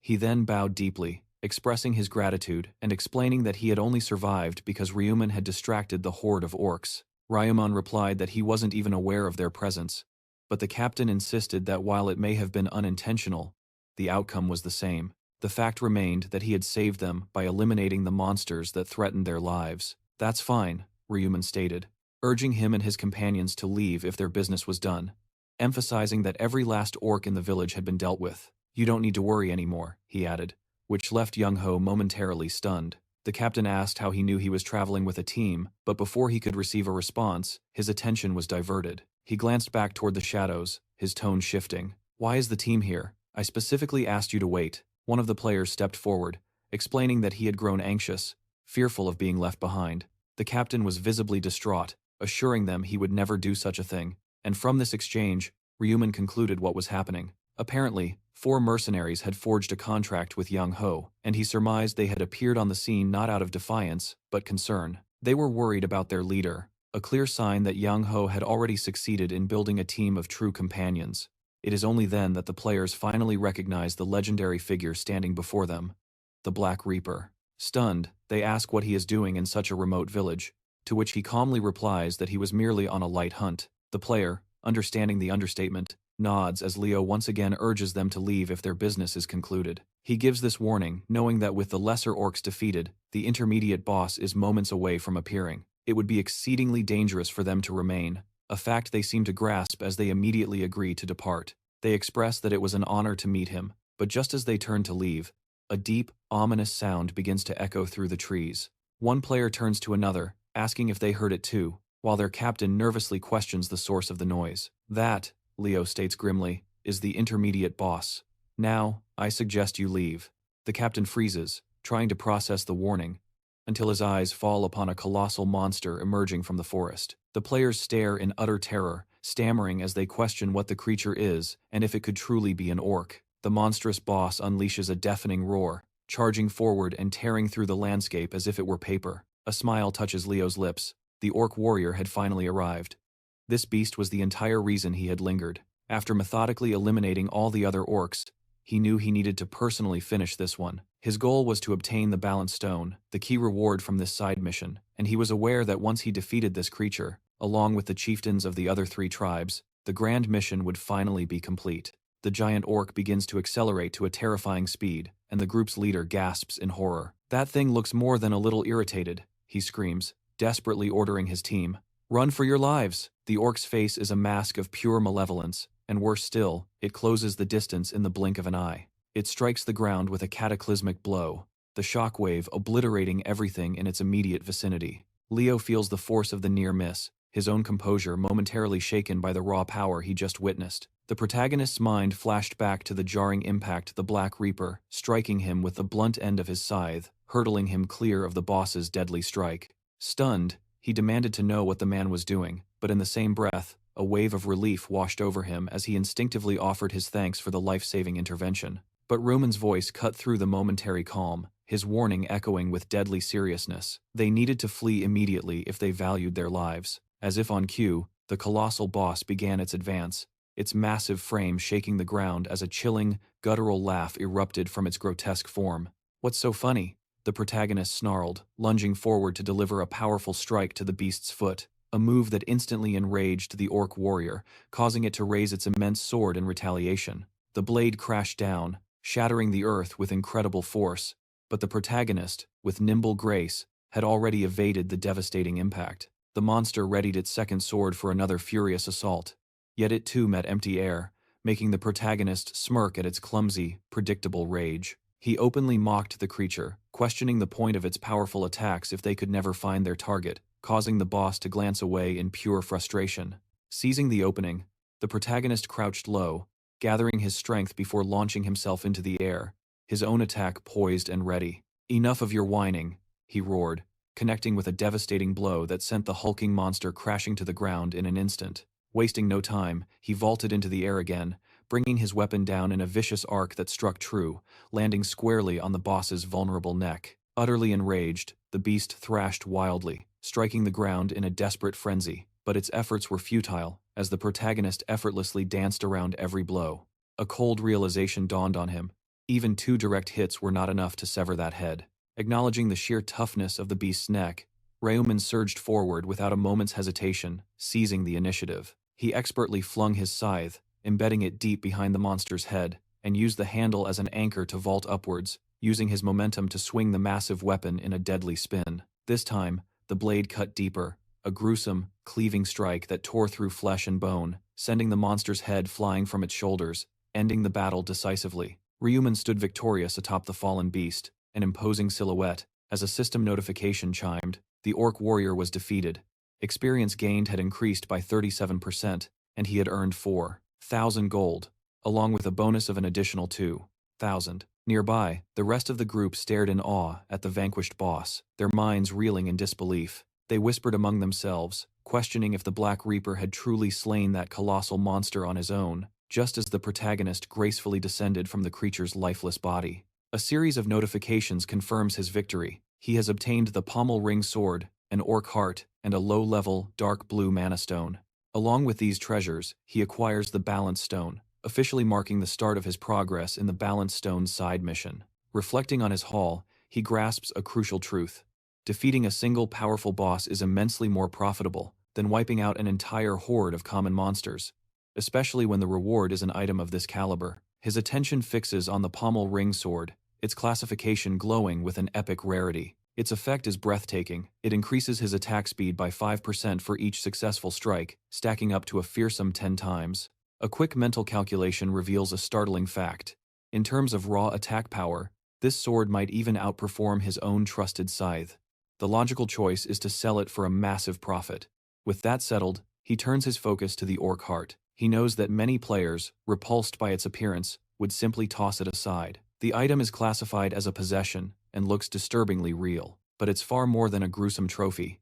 He understands that discarding it would be a catastrophic mistake. It is, in fact, an essential ingredient for crafting a unique grade item. At that moment, the other players approach him. They express their profound gratitude for him handling the boss, acknowledging that he has once again saved them all. They ask if he somehow anticipated its appearance.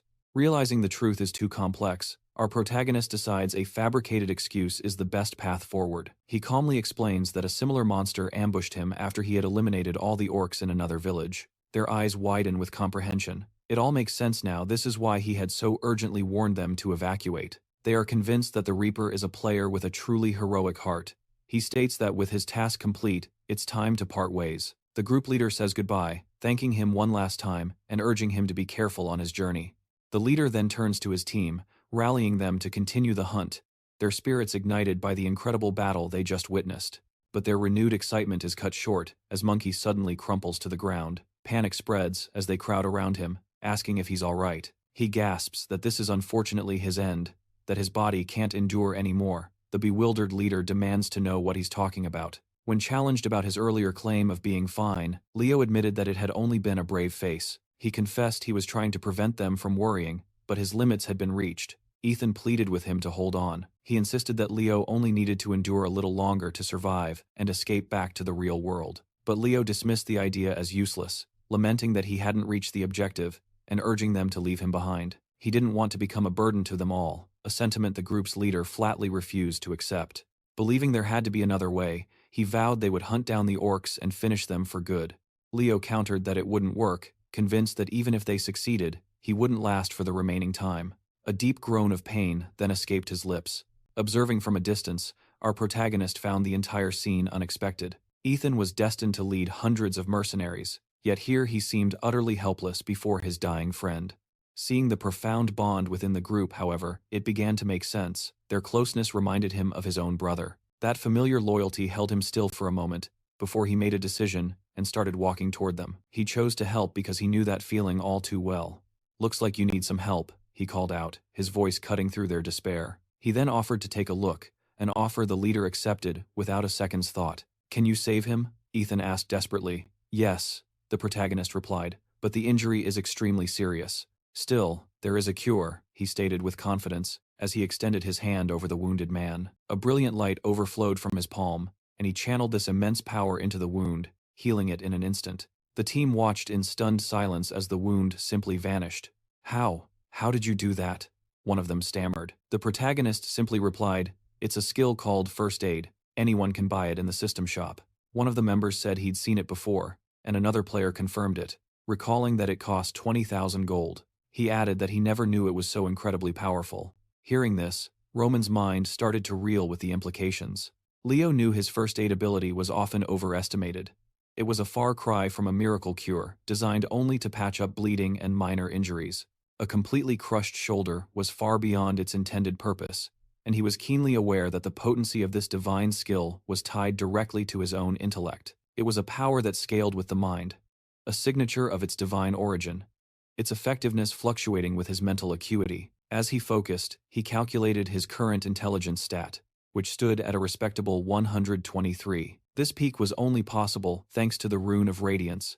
After a moment of concentration, he instructed the injured man to carefully test the shoulder's movement. "It's going to leave a scar," Leo stated calmly, "but you should have your full range of motion back." A wave of pure relief washed over the man, nicknamed Monkey, as he rotated his arm with surprising ease. But Leo quickly tempered his joy, clarifying the healing wasn't permanent. "There's a reason it's called first aid," he stressed, his tone growing serious. "If you overexert yourself, You'll be right back where you started. You will undoubtedly tear it open again, he warned. But on the other hand, cautious hunting should no longer be a problem for you. Stunned by this incredible recovery, Monkey scrambled to his feet, bowing deeply in gratitude, his eyes shining as if looking at his savior. The team's leader immediately followed suit, his head bowed in profound thanks for the swift restoration of his comrade. In a wave of respect, the entire party bowed in unison. A player named Ethan then stepped forward, presenting an item. I'm not sure if this is of any use to you, but please, accept it as a small token of our immense gratitude. A ripple of surprise went through the group as they recognized the valuable offering. Inspired by his gesture, the other players surged forward, each one pressing their own items into Leo's hands, insisting he take them. For someone with your power, a bit of gold is nothing, one said, but selling these will at least be better than nothing. Although social custom dictated he should refuse, Leo found himself unable to decline their heartfelt generosity. He began to protest, saying, "Really, this is too much." But the players stood firm, their insistence a testament to their sincere gratitude. Their persistence won out, leaving Leo astonished by the pile of gifts. He mentally noted that while they weren't the best items individually, together they were quite profitable. But then he corrected his thinking, realizing he had just gained something far more valuable than any of these trinkets. The leader met his gaze, his voice resonating with conviction. "You've given Monkey his hope back," he declared, "and for that, we swear we will properly repay this debt someday." Asher reflected on his twin victories. The mercenary king was now indebted to him, a powerful new ally. Better still, he had profited immensely from a skill he was compelled to master regardless. Satisfied with this outcome, he bid farewell to the villagers and departed from the settlement. While their grateful goodbyes followed him, a starkly different scene was unfolding deep within the forest. Jury sat transfixed, her gaze locked onto her system screen as a cold dread began to creep in. The round would end in 8 hours, and the progress on her main quest was a glaring, absolute zero. The objective read, "Orcs defeated," with a requirement of 300 kills. Panic flared within her. At this pace, she would never succeed. The girl acknowledged that it was entirely her own fault, for she had allowed fear to overwhelm her, causing her to lose track of the Black Reaper. She recalled that locating him after the 5th round hadn't been particularly challenging. He was, after all, a key candidate representing the bonus game, yet a chilling memory made her hesitate. She had witnessed the Reaper launch an attack on the former leader, brutally tearing the man's head from his shoulders. Then, she had watched in horror as he systematically sliced through the other regional leaders, all with an inscrutable, dark gaze. That expression had instantly terrified her, and when the game concluded, her only thought was that she needed to speak with him. But she had been paralyzed by fear, her eyes squeezed shut as she tried to reason with herself, to believe she wasn't afraid. She told herself the Black Reaper wouldn't harm her, certain he wasn't some deranged killer. He wouldn't just execute her on sight. Holding to that sliver of hope, she slowly, cautiously opened her eyes, but the space where he had stood was empty. He was gone. This realization plunged her into utter desperation. Unsure of her next move now that she had lost him, her mind replayed a critical conversation with Liam from the real world. He had explained the necessity of slaying 300 orcs, admitting it would be incredibly difficult due to their fortitude in groups. His final instruction had been clear: do not attempt it alone, and find the Black Reaper, because the zones were set to merge. His warning echoed in her mind, a stark reminder to never confront the orcs by herself. He had been adamant. If they were separated, she was to wait a full hour before taking any action. Recalling her friend's words, she believed an hour had surely passed. He was a prophet, after all. And yet, a gnawing doubt surfaced. There was no certainty the Black Reaper would circle back to their starting point. She couldn't risk the trial ending. With a new resolve, she rose to her feet, determined to find him. She set off, following a path she imagined he might have taken, when her steps faltered as something unexpected came into view. It was a crude village, unmistakably, the Orc's den. A flicker of hope ignited within her, perhaps the Reaper was there. But that hope was quickly extinguished by a wave of fear. The place radiated danger, and every instinct screamed for her to leave. Just as she resolved to flee, a primal presence materialized behind her, and she spun around.